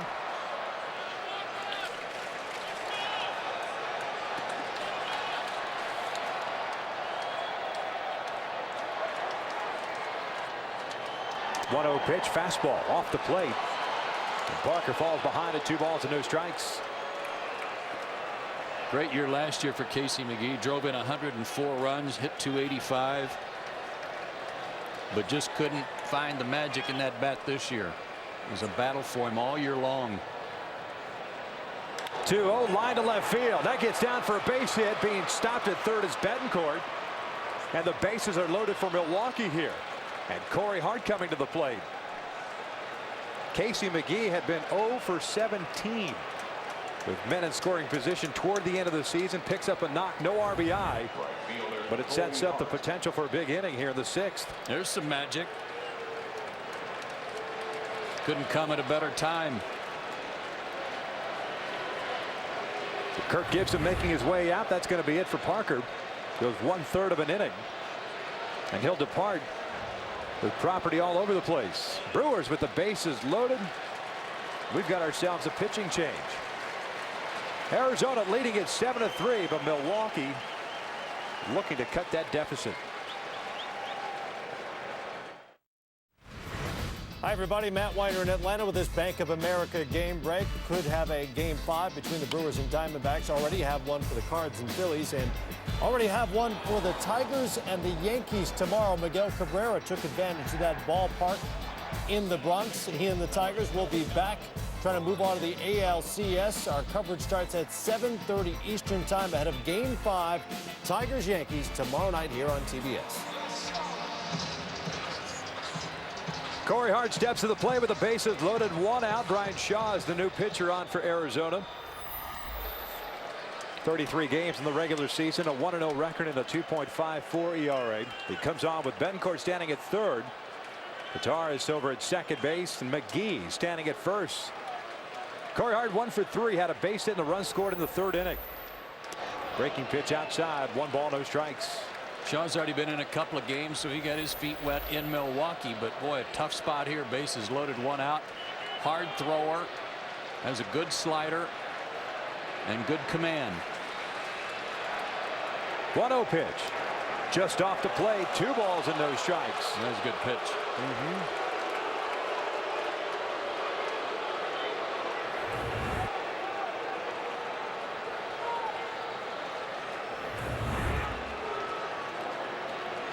The 2-0. This one drilled out to left center field and hit well, giving chases Parra and Young near the wall. Parra makes the catch. Betancourt tags. He will score. Everyone gets back to their other respective bases. It's a sacrifice fly, and it's 7-4 Diamondbacks. Corey Hart just missed tying this game up. He thought he got it too. He couldn't believe that ball stayed in the ballpark. The way the ball's been jumping tonight. Fastball right down Broadway, and Parra took a look at Chris Young, started calling for it, and made a catch right at the base of the wall. And watch the reaction from Hart. He thought he hit a grand slam. Here's Jerry Hairston. 2 for 3 game for Hairston. A single, an RBI double, and a ground out. He's got runners at first and second with 2 outs. Roberts playing in at third base. The outfield shallow as that pitch misses outside. Upton shallow in right field. Chris Young a couple of steps towards the alley, and right center is shallow as well. There's a look at Roberts at third.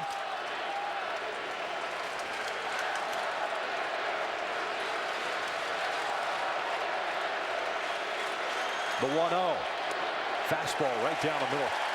And Jerry it's 1-1. Hairston, excuse me, Victor, he's done a great job of hitting the ball where it's pitched all through this series. He has hits to all fields, including that double that he hooked tonight on a mistake in.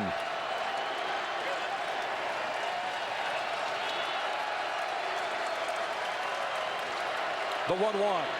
Chopper toward the middle. Aaron Hill to his right. He'll touch second base. They force out McGee. The inning comes to an end, but Milwaukee does get a run. As we head to the bottom of the sixth, Arizona leads at 7-4.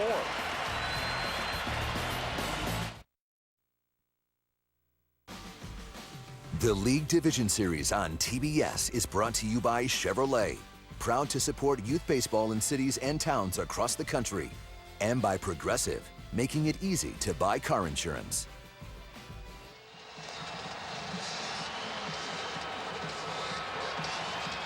Diamondbacks on top 7-4 as we get ready to start the bottom of the sixth inning. New pitcher on for Ron Renicky and the Milwaukee Brewers. It is the left-hander, the only left-hander in the bullpen. It's Narvis that takes over. Boy, he looked sharp last night. There are his numbers for the regular season, but he came in the seventh last night. 3 up and 3 down, and struck out all 3 guys, and all 3 guys in the middle of their order got Upton, Montero, and Goldschmidt, and all swinging. He'll face the top of the order for Arizona. Bloomquist, Hill, and Upton. Terrific job by Marco Estrada. 2 innings, 3 strikeouts, 2 hits allowed, no runs. At a 1-2-3 fifth. The first pitch is in for a strike. Bloomquist, the shortstop, 1 for 3. Had a base hit and a run scored in the first inning. He's rolled into a double play ball and hit a fly ball to center. This one off the end of the bat, and it's 0-2. We go back to that 6th inning. The Brewers, been a number of times in this game where they've had the opportunity to break open. They just can't get over the hump. They get the solo runs in the first 3 innings and 1 of the 6, but just missed a grand slam, did Corey Hart, which would have tied this game up at 7. I thought he got it.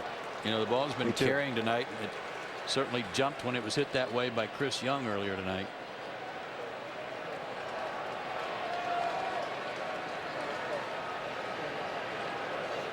Breaking pitch, missing down and in. Evens the count at 2 balls, 2 strikes.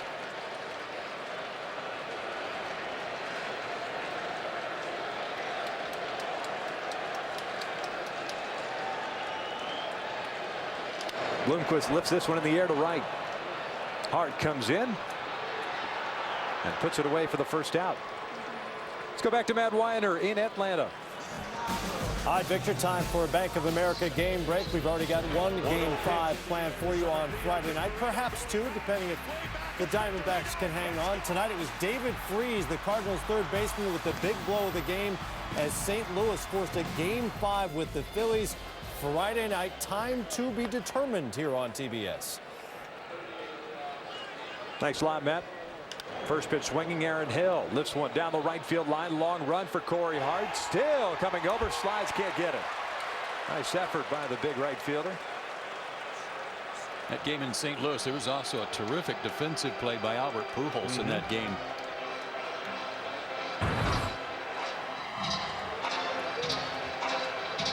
Edwin Jackson gave up a couple runs in the first inning, but he really settled in. And it'll all come down to 1 game at Citizens Bank Park Friday night. Halladay, Carpenter. Not a bad matchup in Game 5. 0-1 to Aaron Hill. He lifts one high and deep toward left field. This one's hit pretty well. Braun back at the wall and gone. A big fly for Aaron Hill. And the Diamondbacks get that run back. It's 8-4 Arizona.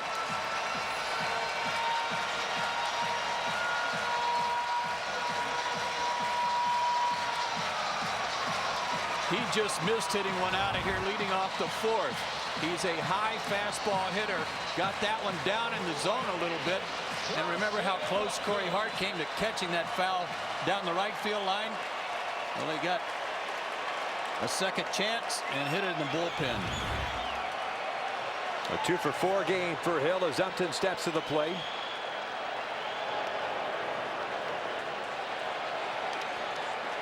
It's 1 ball, no strikes.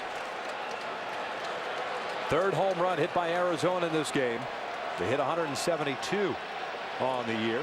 4th in the National League. Brewers 1st with 185.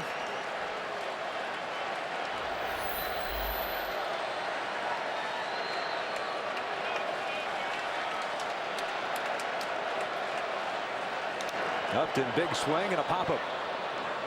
Throws the bat away as Ricky Weeks is camped underneath it. 2 outs. More reaction from the rather stoic manager of the Diamondbacks, but yeah, there's a grin.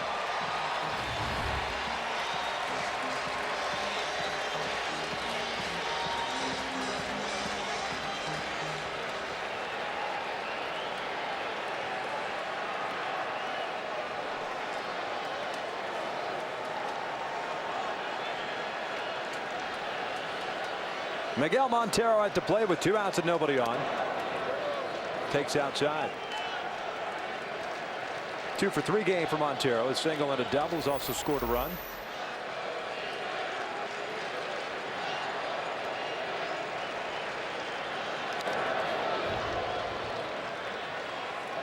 He's another guy that doesn't get cheated.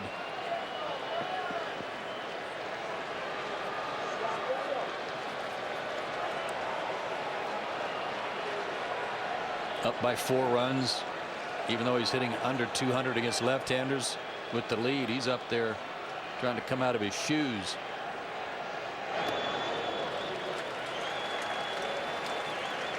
He's got the advantage in the count now at 2-1.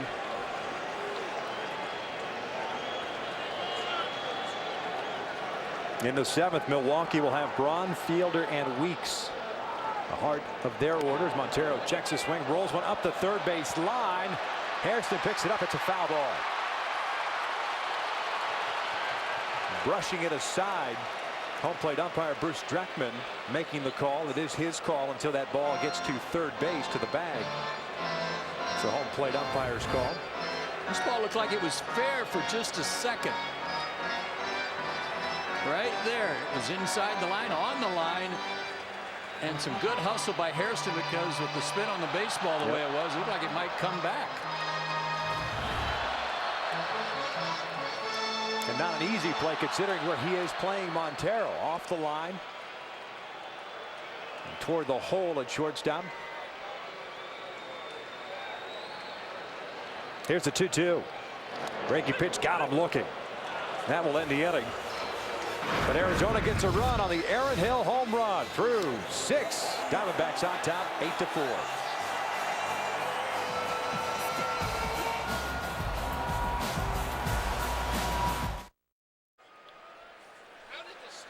TBS next. Conan's got Flava Flav. Don't miss it. Conan next after MLB postseason coverage only on TBS. You know, I go by Joey Flav once in a while. You look like a big Flava Flav guy. I am. Wearing the big clock around your neck.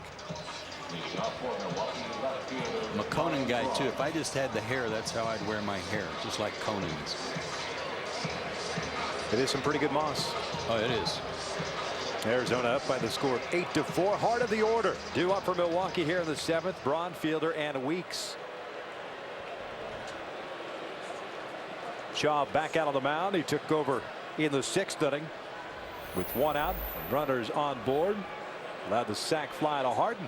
And Hairston to roll into the fielder's choice. The first pitch is down and away to Braun.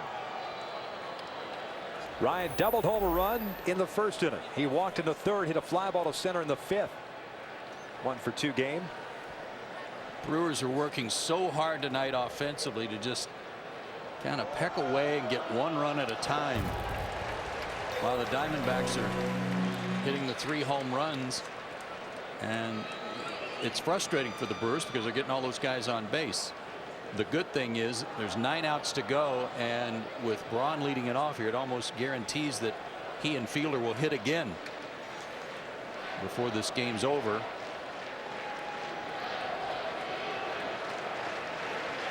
This one chopped towards short. Bloomquist has it. 1 out.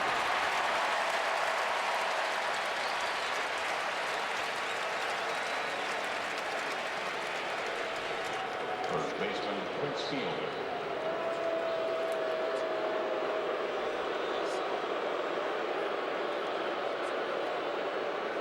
Fielder steps in as Renicky looks on.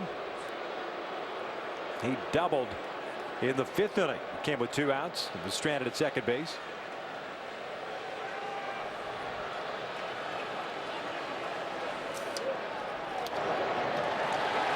No balls and 1 strike.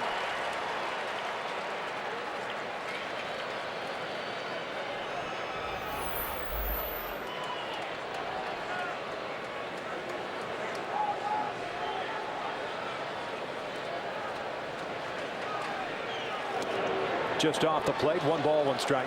One thing that's been a topic of conversation in Milwaukee and around this ball club all year long is the fact that Prince Fielder will become a free agent at the end of the year. He's had a tremendous year, but everybody on the ball club talks about how it hasn't distracted anyone. It's been written about, talked about in Milwaukee, of course, in the papers and on the radio programs, but sports talk. And he may well become a free agent at the end of the year and sign somewhere else, but at least to this point, his year, and you look at his numbers, certainly a big part of why they're here. Takes down and in, and it's 3 balls and 1 strike. He has had a big year. I know many have talked about Ryan Braun and his overall numbers, and that, of course, of Matt Kemp's, who had a phenomenal season with the Los Angeles Dodgers. But to me, the one thing that stands out as far as numbers are concerned is the intentional walks to Fielder as he swings through that one, and it's a full count. 32 intentional walks to Prince Fielder this season, and yet 38 home runs and 120 runs batted in, 36 doubles and 1 triple, and almost hit 300.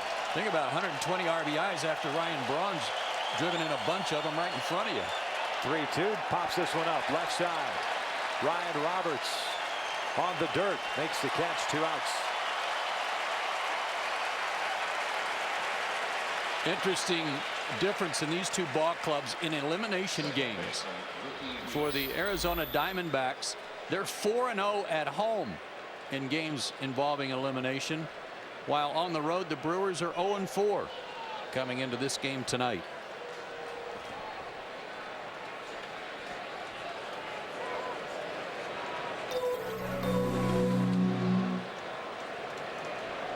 Two outs and nobody on for Ricky Weeks. 0 for 3 game. The Brewers' second baseman looks at a fastball for a strike.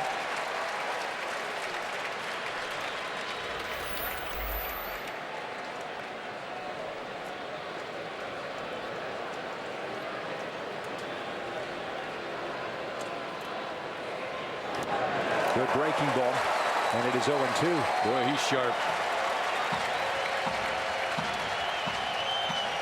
He got away with that pitch to Hart that stayed in the ballpark and was run down by Parra.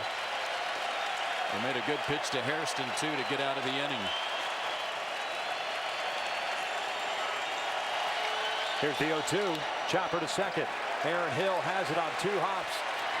Diamondbacks retire the Brewers in order here in the 7th. Arizona still leading it.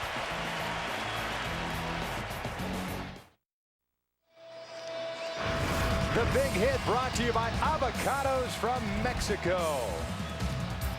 Ryan Roberts in the first inning, a grand slam. They put the Diamondbacks up 4-1, and then Chris Young followed suit. Back-to-back home runs for the Diamondbacks, making 5-1 at that point. And the Diamondbacks have not looked back since, trying to tie this series up at 2 games apiece, send it back to Milwaukee in Miller Park. Chris Narveson back out on the bump for Milwaukee. Paul Goldschmidt, the first baseman, takes a fastball away, and it's 1 ball, no strikes.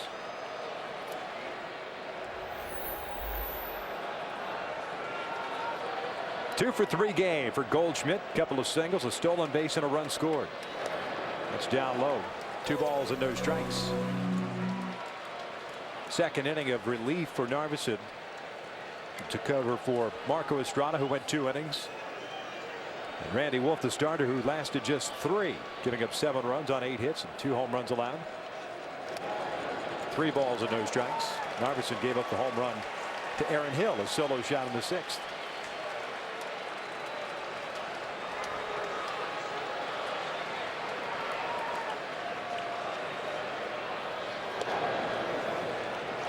3-1.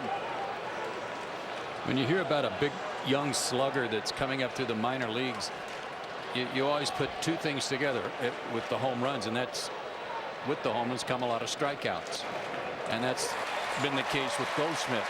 But what you usually don't see is a guy who hits for average. 315 minor league games for Goldschmidt and a 317 average in the minor leagues. 83 homers, 264 RBIs in those 315 games, and was named this year the USA Today Minor League Player of the Year after hitting 30 homers in Mobile. Great minor league credentials. But getting the job done since Kirk Gibson put him into the lineup Sunday in Game 2. Home run in his first postseason at bat. And don't forget, he's already got a stolen base tonight too. Got to pay attention to him.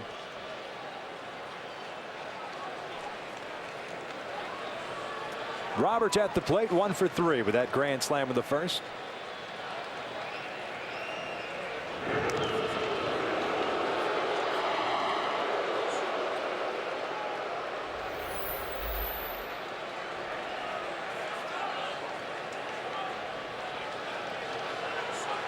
First pitch fastball hitter. He's hoping maybe he'll get a fastball here if they think that Goldschmidt might actually run.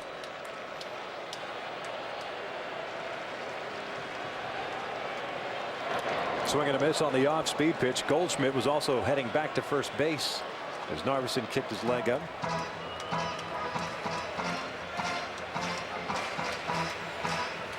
Eight runs on 11 hits for the Diamondbacks last night. In their 8-1 win, they have 8 runs on 11 hits already tonight through 6.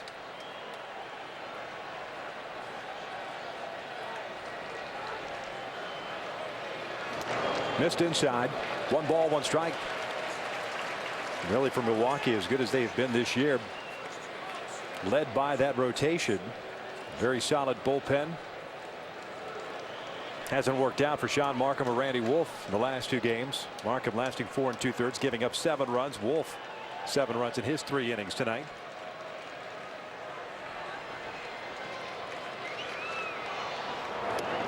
That one caught the corner, and it's 1-2. Roberts with a little bit of a glance back to Dreckman.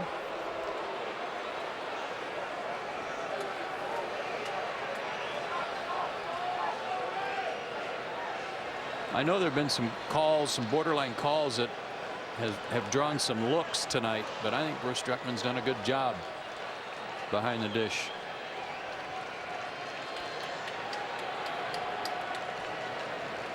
The 1-2. It's low. 2 balls, 2 strikes.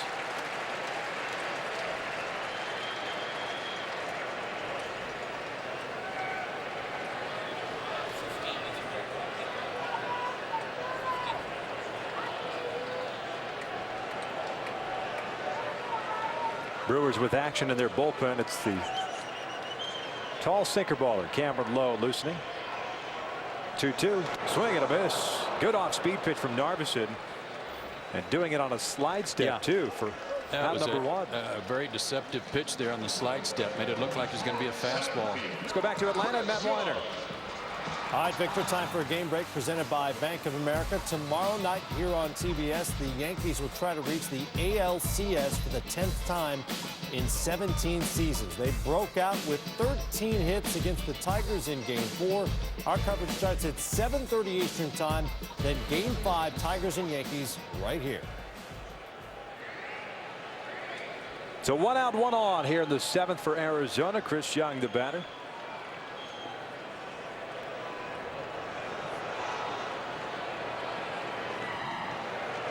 Young with a home run, a walk, and a strikeout. Takes ball 1. At 38,830 in the house here at Chase Field. Not quite a sellout, but they have been loud and into it. And if there's a Game 5 on Friday, there's no doubt Brewers faithful will be into it. That place was unbelievably loud in the first 2 games of the series at Miller Park Saturday and Sunday. Over 44,000 in each of those two games. They were hoping their next game would be in the National League Championship Series.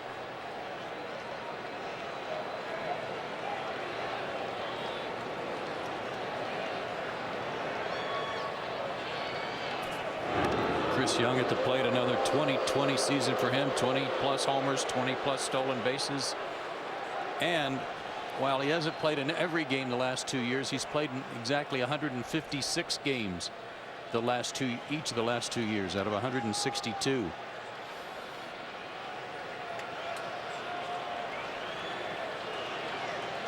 A pull hitter. Brewers play him that way in the infield. As he looks at a strike to even the count. Weeks with the man at first base, playing on the second base side of the bag, but toward the middle.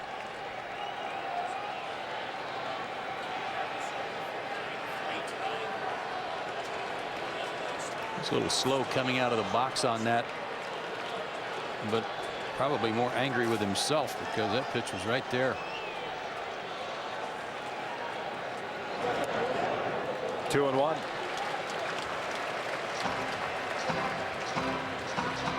Narvis, very Doug Davis-like as far as his mechanics and delivery. Works at a slightly quicker pace than Doug did. Yes, he does. Just a little bit. Slightly.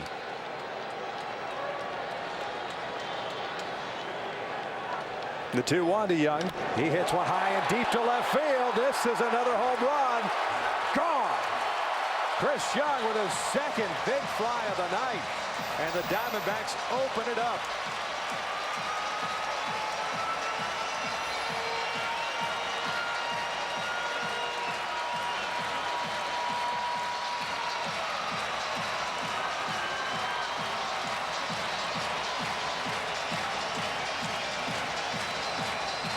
Milwaukee pitchers can't keep it in the ballpark tonight. Like a cutter, but it was up. And if Chris Young was upset for not pulling the trigger earlier in the count, he certainly got one more to his liking, a no doubter. What an exhibition in these two games by the Arizona hitters. Gerardo Parra at the plate with one out, nobody on. And Parra takes a strike. First multi-homer game in Diamondbacks postseason history. And the fourth home run by the D-backs in this game as Parra chops one toward the middle. Weeks has it go off his glove, and Parra will reach.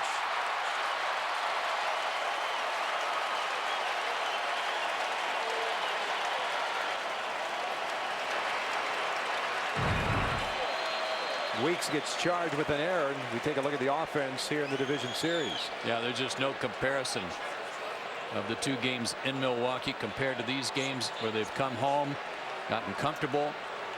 9 for 19 with runners in scoring position, and then the 4 homers tonight and the big grand slam last night.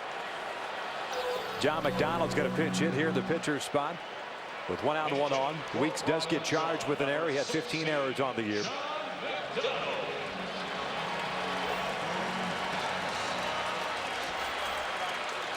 Good pitching's what carried Milwaukee much of the year. Very solid rotation, outstanding bullpen, but not in these two games here at Chase Field. Ron Renicky has come out from the dugout. Lowe is ready to go in the bullpen. And Narvison's evening is done. He allows 3 runs on 2 home runs and a walk. And he departs with a man at first. We're in the 7th. Arizona leading at 10-4.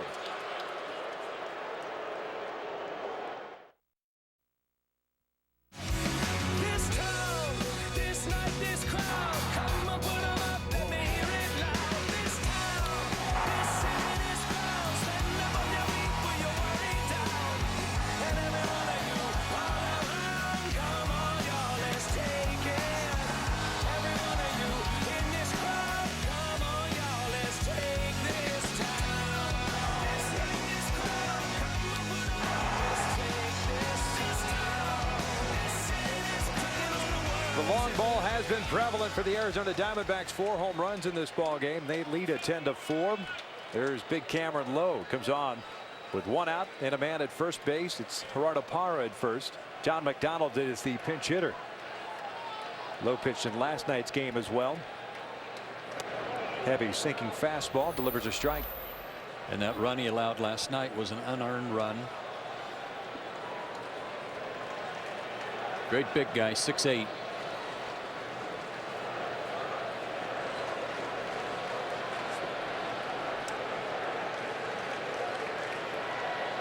John McDonald pinch hitting in that pitcher spot. Pinch hit yesterday. Swings here, pops it up. Fielder near the dugout, makes the catch. 2 outs. That's that heavy sinker in on the hands of McDonald. So 2 outs. Parra remains at first base, and back to the top of the order in Bloomquist. Cameron Lowe's one of those guys that found some success going to Japan for a year. He was in the Texas organization. Spent a lot of time up and down between the big club and Oklahoma City, and then went to Japan in 2009. Milwaukee brought him back. Pitched pretty good for them last year and had a good year this year.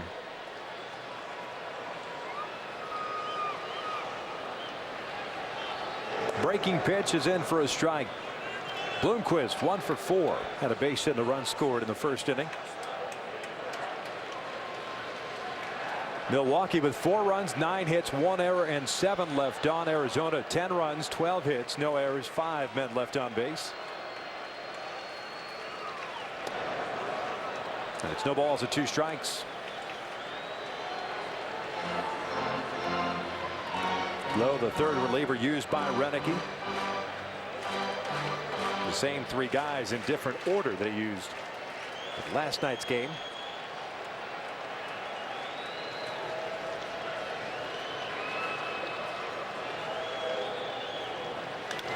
Chopper to second. Weeks has it. Flips it over to Betancourt. They force out Parra. The inning comes to an end, but Arizona tacks on 2 more. Bichon's second home run of the game through 7. Diamondbacks up 10-4.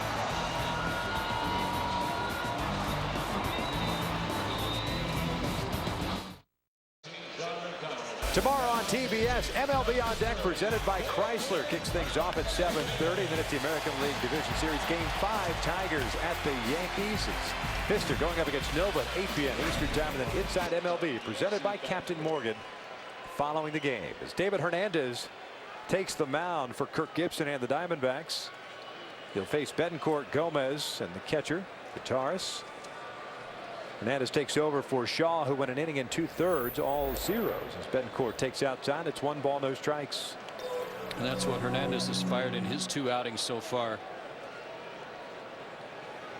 John McDonald stays in the game, plays shortstop. Hernandez falls behind at 2 balls and no strikes. Betancourt with a multi-hit game, a double and a single. 2 for 3 overall, 2 runs scored.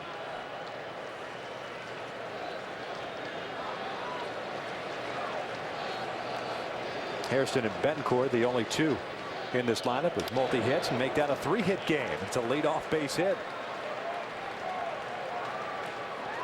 First base runner Hernandez is allowed. He had retired 6 in a row in his 2 outings. Center fielder Carlos Gomez. Carlos Gomez, the center fielder, will come to the plate. A 1 for 2 game for Carlos, seeing action for the first time in the division series. Had a base hit and a stolen base in the 4th.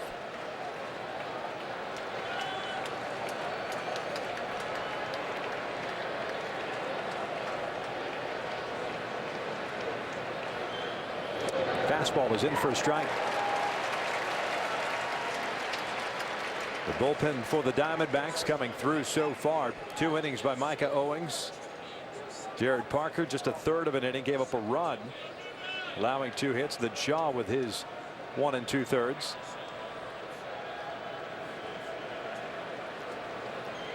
Swing and a miss, blowing the fastball right by him, and it's 0-2. And the bullpen for the Brewers, up until Narveson gave up some runs, had been doing the job too in this series. They'd gone 10 1/3 innings without allowing an earned run until Narveson gave up the homer to Hill in the 8th, and then the 2-run homer to Young in the 6th for Hill, and 2-run homer in the 7th to Young. Missed outside. It's 1-2. This guy's got a terrific arm. It's all about command for his fastball, but mid-90s, he's going to be a dandy. He just needs a little more experience, and he's done a great job for this club. Acquired in the Mark Reynolds deal from the Baltimore Orioles. And this one's pulled to left field and hit well. Parr going back, pulls up, gone. Big fly for Carlos Gomez, a 2-run shot. And it is 10-6 Arizona. That got out in a hurry. And so was the trot around the bases, if you want to call it a trot. Put the stopwatch on Carlos Gomez in his race around the bags. Slider that stayed up, hung inside, a little cement mixer, and a line shot hit into the seats.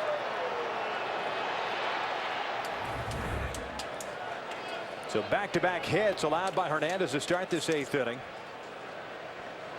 And Kataris swings through that one for strike 1. George grounded out, picked up an RBI in the 2nd, hit a fly ball to right in the 4th, and drew a walk in the 6th.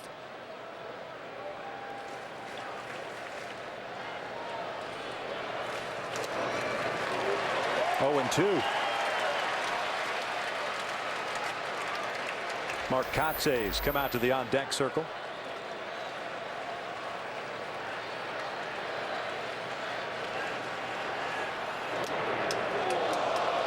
Pretty good pitch. 1 ball, 2 strikes.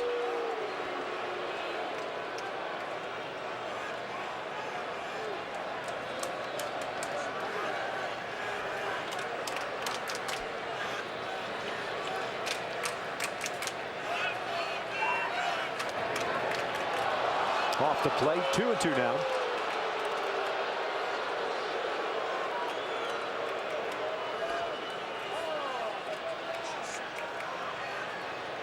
As you pointed out in the 7th inning, when it was Braun, Fielder, and Weeks are eventually going to come back around. And that's what Milwaukee is looking for, needing some base runners. They've had solo runs in 4 innings. The multi-run inning here in the 8th, courtesy of the home run by Gomez. But it doesn't take much with this Brewers team, as we've seen, even just like the Diamondbacks. Doesn't take much. That's what was so deflating about the home run by Hill, and then especially the 2-run shot by Young. This one's fouled back again. The count remains 2-2. The Brewers never feel like they're out of a ball game because of their offense, but they just couldn't keep the Diamondbacks from scoring. Hart just missed one. That would have been a grand slam in the 6th inning.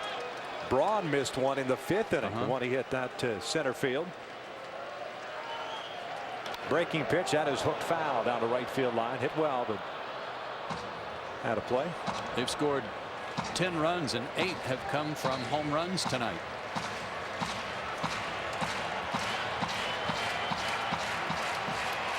They're fighting offensively. They just can't hold the Diamondbacks.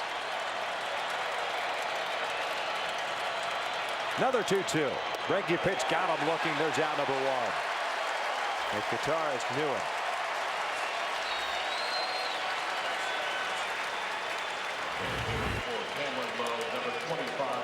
Slow breaking ball, get over breaking ball for strike 3. And you're right. No argument from George.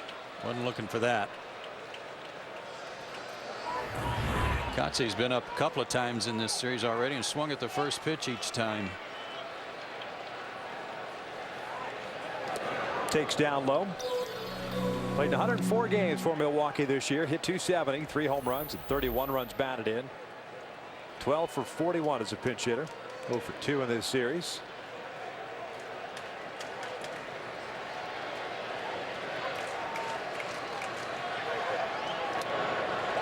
One ball, 1 strike. Good veteran presence on this ball club, who's been through it all and knows his role on the team. Has done a good job of filling in when Ron Renicky needs him to step in and give somebody a rest.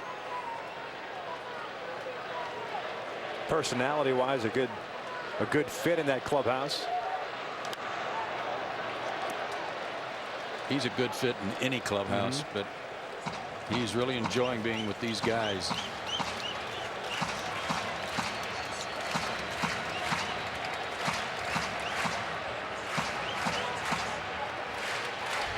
(96-66) were the Brewers this year. 57-24 at home, 39-42 out on the road. 1-2 pitch, grounded to second. Hill's got the skimmer. 2 outs.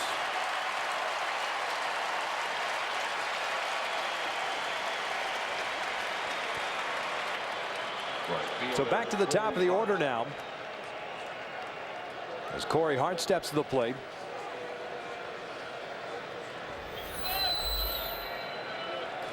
One for 3 game, had the base hit in the 3rd inning, scored, and the sacrifice fly with the RBI in the 6th inning.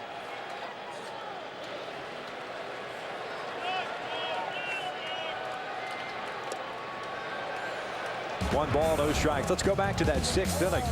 The base is loaded. He thought he had it. We thought he had it. But Parra tracked it down.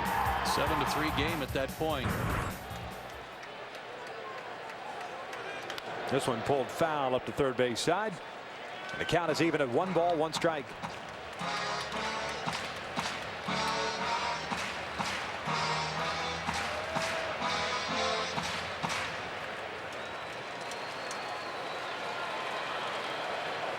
If there is a game 5, it'll be Giovanni Gallardo going for Milwaukee. Ian Kennedy for the Diamondbacks.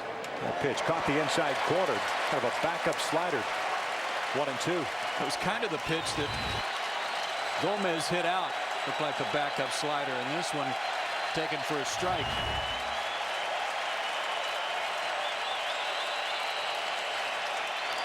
Just got a piece of it, keeps his at-bat alive. See the reaction too from Montero. As soon as that ball was fouled back, he kind of pointed straight at the ground with his right hand, like, get that pitch down.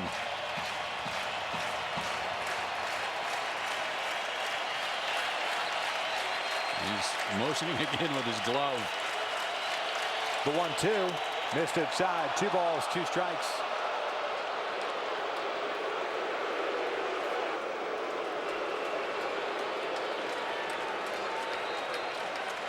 Taking a big chance with those front door breaking pitches to Hart. You hang one, it'll go a long way.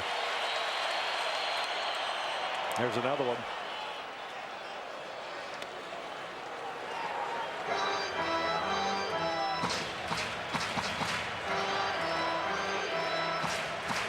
Jerry Harris to the 3rd baseman on deck.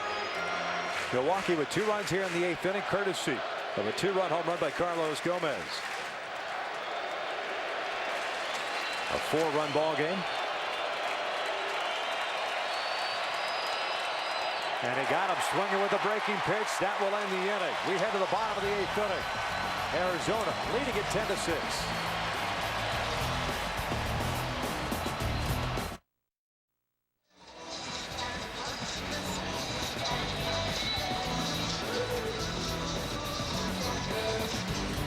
Look at Friday's game 5 between the Cardinals and the Phillies. Chris Carpenter going up against Roy Halladay. Terrific pitching matchup back at Citizens Bank Park as the Cardinals forcing that game 5 with a victory today. Phillies are always tough in their home ballpark, but the Cardinals pulled out a win there in game 2 of that series. They're hoping to do the same in game 5. Diamondbacks trying to finish it off and force a game 5 on Friday. They lead at 10-6. Takashi Sato takes on Aaron Hill here to start this bottom of the 8th inning. Hill, Upton, and Montero. Saito, 30 games, a 4-2 record, a 2.03 earned run average. Takes over for Cameron Lowe, who went 2/3 of an inning. The rest zeros. Multi-hit game for Aaron Hill. A single and a home run. 2 for 4 evening.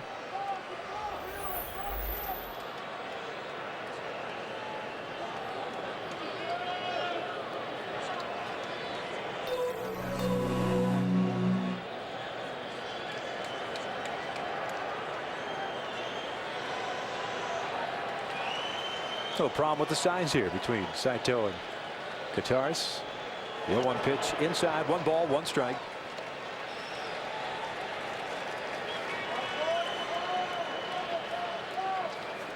Saito got the win in game 2. He was the pitcher of record when they had that big 6th inning. Sawed off Aaron Hill. The barrel of that ends up just to the third base side of the mound. I mean, that's basically walking in to Aaron Hill's kitchen with a robe and slippers on, scrambling some eggs, sitting down and having breakfast. That is in his kitchen. Turning his bat into a baton. Yep.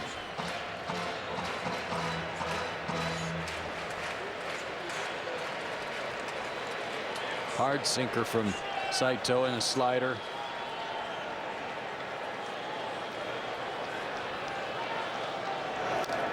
Came back inside.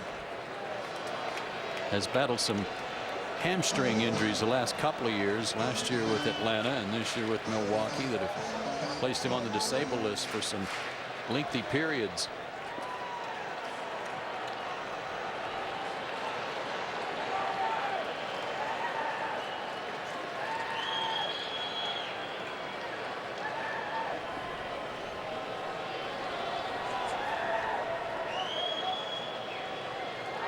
The 1-2 breaking pitch down and away.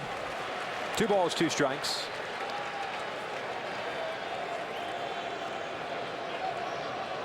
Hill kind of resurrecting his career a little bit, if you want to put it that way, in the desert. Struggling last year to a .205 batting average. Was hitting .225 with Toronto before the trade. That pitch sails inside and it's a full count. He had a career high 36 home runs, 108 runs batted in just 2 seasons ago. And he also hit .286 for the Blue Jays. Yeah, it was hard to figure what happened to him last year. Just went into one of those funks. He could probably talk to Casey McGee and say, you know what? Keep the faith. He'll come back. Down the right field line, heart-giving chase toward the line, crosses into foul territory. There's down number 1. Big play tonight in the first inning that we look at first. The first inning of game 1, when Matt Williams tried to send Bloomquist to the plate and he was out by a good margin that might have taken him out of a big inning. Well, tonight, same thing. Montero, hard base hit to right field. Bloomquist rounds third. A different tack this time by Matt Williams. He holds Bloomquist up. They've got the bases loaded and out later. Ryan Roberts hits the grand slam and the Diamondbacks were off to the races. Played it a little more conservatively in the first inning tonight and it really paid off. Just a minor shift in the lineup for Kirk Gibson, flip-flopping Roberts and Young with Wolf out on the mound. One of those hunches that Gibson continues to try as the manager of the Diamondbacks. This one fouled straight back off the mask. No balls and a strike. Tell you what, poor old George is taking a beating back there tonight. Montero's bat broke and came back and nailed him. And then this one right square in the face.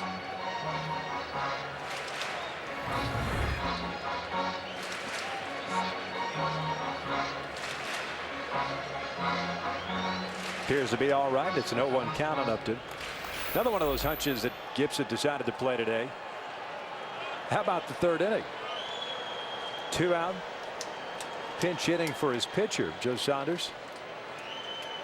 Colin Cowgill, he picked up a 2 RBI base hit. Upton bouncing one to third, backhanded by Hairston. 2 outs. Well, we speculated then, Victor, that they just weren't comfortable with 5 runs. They knew they were going to need more, and as it turned out, 5 runs wasn't enough. And a big knock for Cowgill.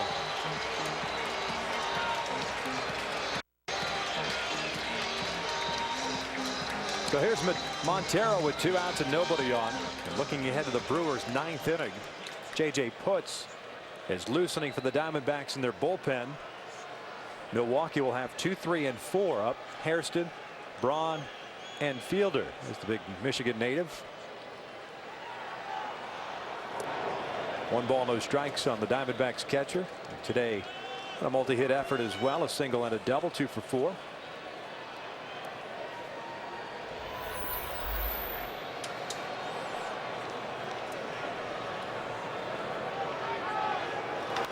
This one hooked into right field. Hart will play it on a hop. It's a 3-hit game for Montero, a 2-out base hit. He just needed to come home and get some home cooking. For a guy that was 0 for Milwaukee, he has had a great series here at home. These 2 games. 5 hits in the last 2 games, went 0 for 8 in games 1 and 2 combined. He's at first, and Paul Goldschmidt steps up. 2 for 3, couple of singles, a walk, 2 runs scored.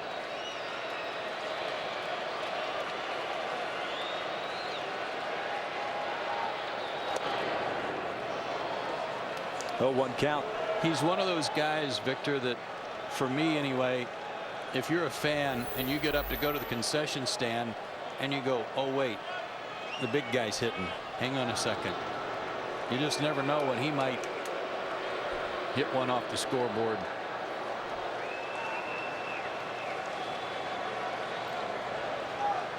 Eighth round pick in 2009 at a Texas State University. Fouls this one back. That's 0-2. Grew up in the Woodlands, which is just outside of Houston.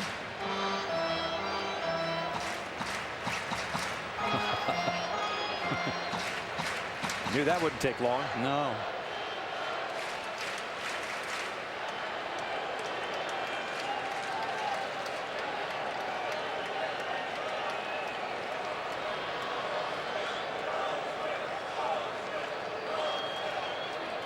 Well, the story around the Diamondbacks too is that Kevin Towers and Kirk Gibson were they're kind of having to sit on each other to make sure that they didn't call Goldschmidt up too soon. Everybody was talking about him here in Phoenix and couldn't wait for his arrival, and yet he was in Double-A. There's Kevin, the GM of the ball club, who took over last September of 2010. Inside, and he got a hit by pitch. Tried to come inside on that 0-2 count. So there are 2 on with 2 outs, and Roberts coming up.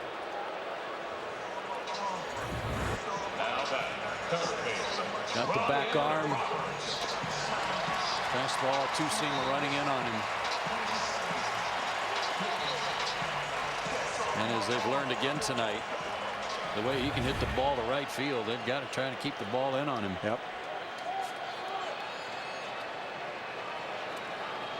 Well, as much as we've talked about both Renicky and Gibson and the jobs that they've done this year with their respective teams, credit to both Kevin Towers, Doug Melvin, general managers, the Diamondbacks and Brewers respectively. They made some moves, especially from Melvin's standpoint, knowing he had Fielder for 1 more year.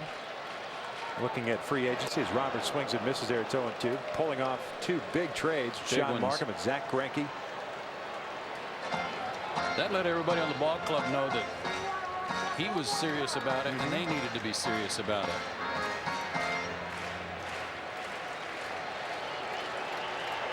And those guys pretty much led this club all year long. Solid rotation. Outside, it's 1 ball, 2 strikes, and Towers with the revamping of the bullpen.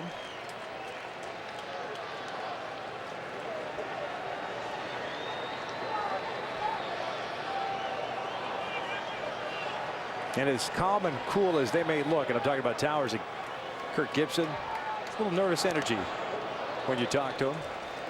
They want to be excited, but they're pretty much keeping it in check.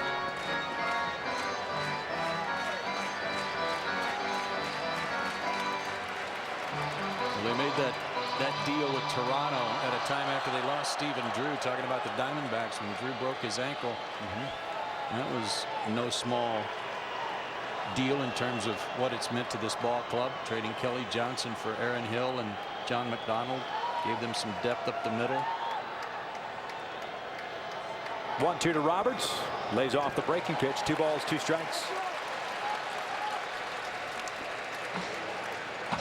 And that was an August trade. Both guys, well, all 3 guys clearing waivers.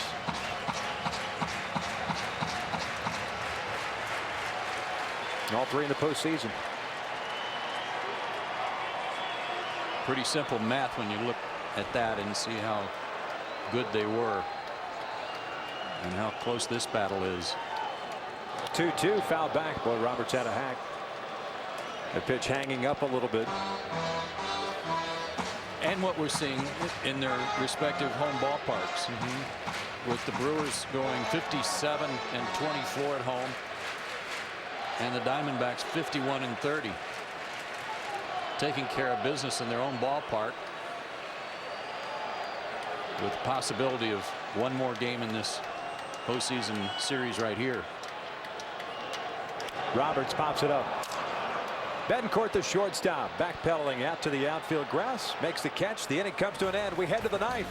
J.J. Putz to face 2, 3, and 4 for Milwaukee, with the Diamondbacks up 10-6.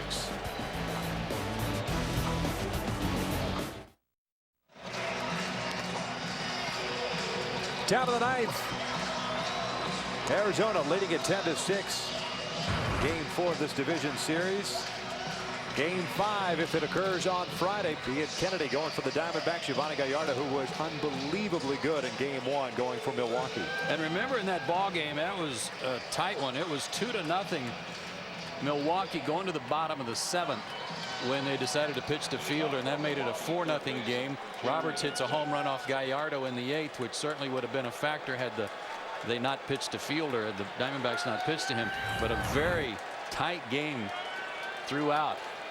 J.J. Putz comes in to close things out and try to send this series back to Milwaukee. Unbelievably good season for him in his first year with the Diamondbacks as their closer, signing a 2-year deal with an option. 45 saves. That was a career high for him.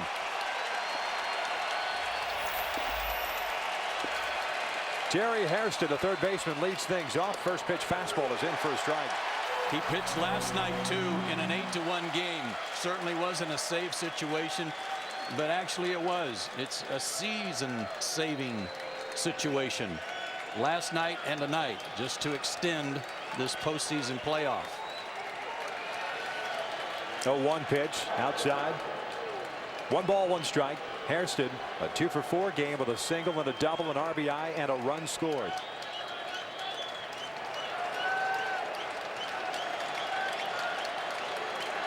The 2 big boppers for Milwaukee in check in the 2 games here in Arizona.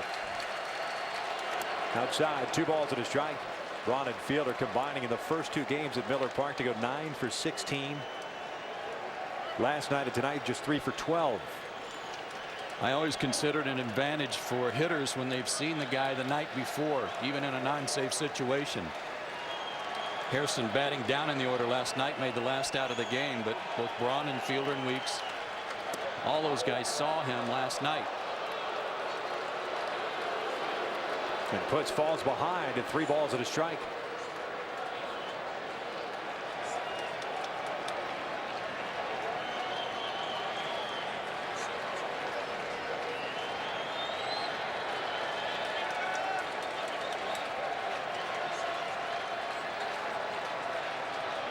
Hairston draws the lead off walk to start the 9th.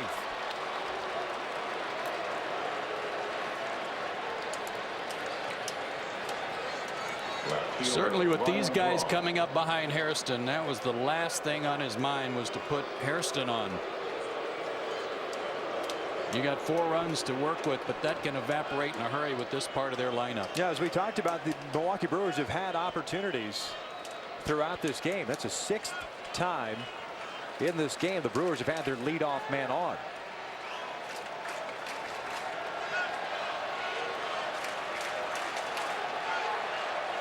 But it's getting that big inning to happen.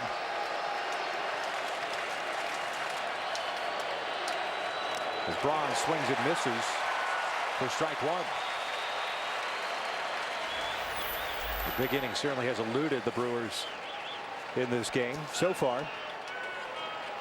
Braun had an RBI double in the first inning that at that point put the Brewers up 1-0 before Arizona answered with 5 in the bottom of the first. Putz was coming set, but time was called at the plate.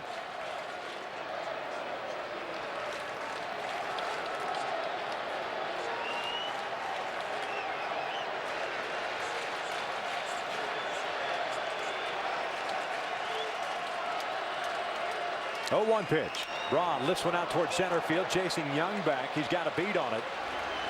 Under it, 1 out. Hairston tags but stays at first base, not going anywhere.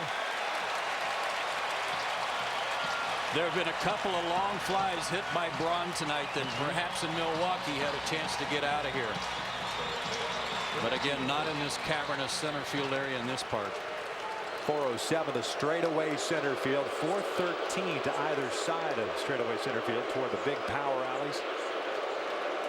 As Prince Fielder steps in with 1 out, 1 on. Goldschmidt, the first baseman, will play behind Hairston at first.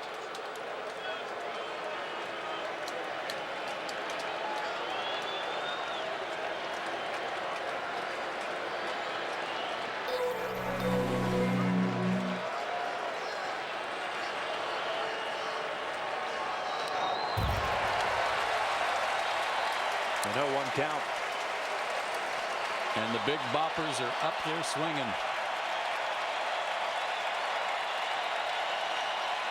Different story here in this ballpark.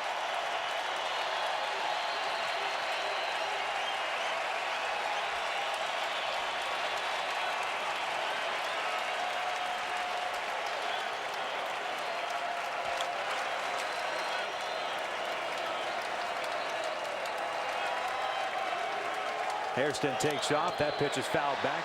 An 0-2 count. That one may have sailed over the head of the Hall of Famer Bob Uecker. The radio broadcast of the Milwaukee Brewers. They're not holding Hairston at first. They'll let him go to second if he's a mind to. He was running on the last pitch. His run doesn't mean anything.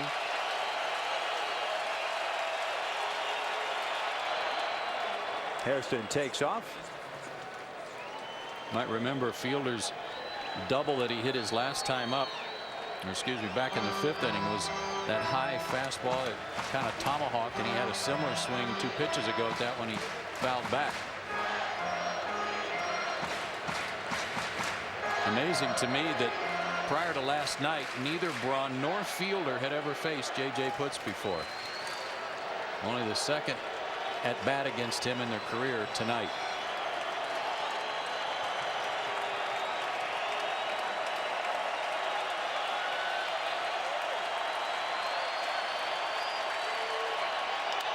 Got him to roll over this one to the right side. Aaron Hill is there. 2 outs. Hairston advances to third.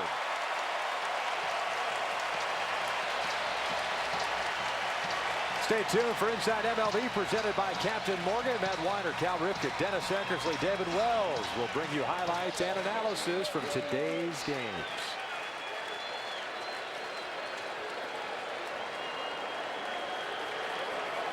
So 2 outs and a man at third.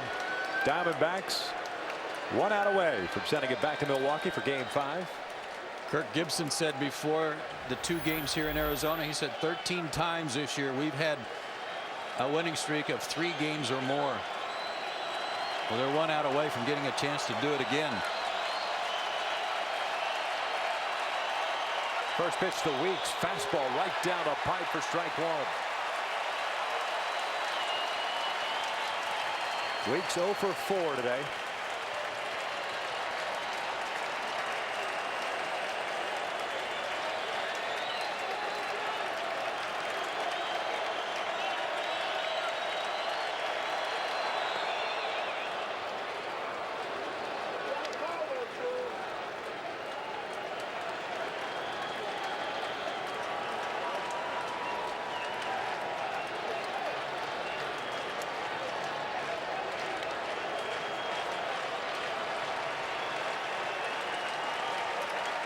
Putz rubbing up a new baseball.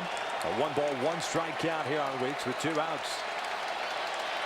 And Putz with the lead he has, he can be aggressive and just go right after him. The best Ricky Weeks can do is make it a 2-run game.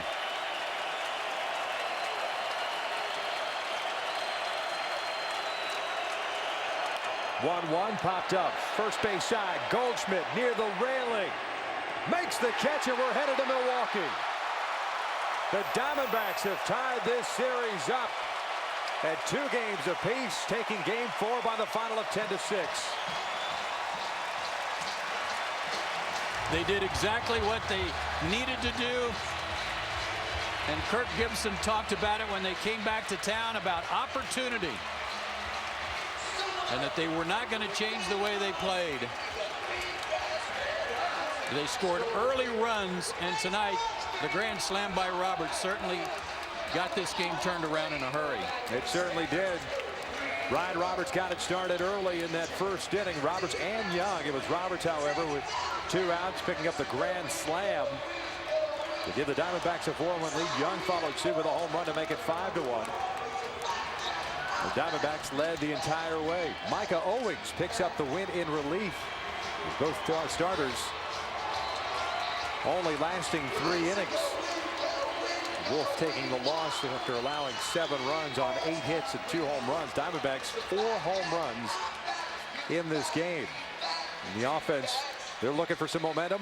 They've got it going into Miller Park, but do not discount the Milwaukee Brewers. They've lost 2 here, but they are very good at home. They're the best. They're the best team in the National League in baseball at home.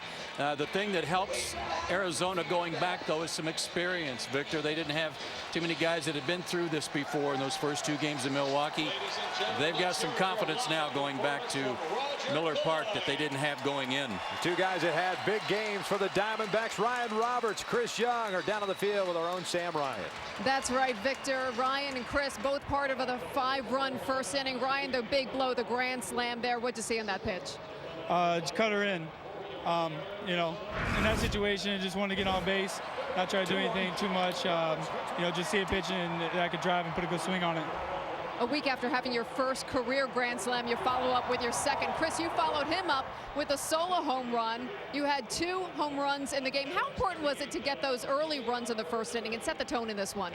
I think it was real important, especially after they put 1 run on the board in the first inning. You know, as an offense, we had to come back and fight back and let them know we were here. And Rhino came up. He was the man tonight. So he came up with a huge hit for us, and the bullpen came in and shut them down and allowed us to come in and keep tacking on runs. 7 Arizona runs tonight, coming with 2 out. What does that say about the fight in this team? We're not going to give up. You know, even when we're down 2-0, 2-0, you know, in the clubhouse, we still believe that we can do it. And now, you know, at the time, our goal was to get back to Milwaukee. Now we've reached that, so it's a toss-up now, so we're going to be ready to go. Ryan, you do go back to Milwaukee. You were down 0-2, as Chris just said. What's the confidence like now going back to Milwaukee on Friday for Game 5? Oh, it's good. You know, we had confidence all year. We had confidence when we were down 0-2. You know, anything can happen. That's why he played a set of 5. So we're going to go back in there and try to play our game, do the same thing we've been doing. Congratulations, guys. Thank you. Back to you. Thanks a lot, Sam. Great job. And I tell you what, Joe, before we send it off to Atlanta, I mean, you look at the situational hitting, especially for the Milwaukee Brewers. They were unbelievable over the weekend, 7 for 15 with men in scoring position. But in the last 2 games here at Chase Field, just 1 for 14. And that's not going to get it done, especially considering you're giving up a lot of runs as a starting pitcher, as Markham and Wolf did in the last 2 games. Big inning for the Brewers tonight was the 3rd inning. They had gotten single runs in the first and second. They got a leadoff single from Hart, then a double from Hairston that drove Hart in, and then Braun walked. So they had first and second with a run in and nobody out. Next 3 guys are retired. That seemed to happen to them a lot tonight, where they just got those single runs. They couldn't parlay a couple of hits together to make a big inning, which is the one thing that Kirk Gibson worried most about with this Milwaukee team, was big innings. The Diamondbacks came out swinging the last 2 games. Today they pick up the final 10-6, sending it back to Milwaukee. For Joe Simpson, Sam Ryan, and the rest of the crew, I'm Victor Rojas saying good night from Phoenix. TBS is your exclusive home for the entire Division Series and the National League Championship Series. Following a quick break, we'll send you to Inside MLB, presented by Captain Morgan. Remember to drink responsibly.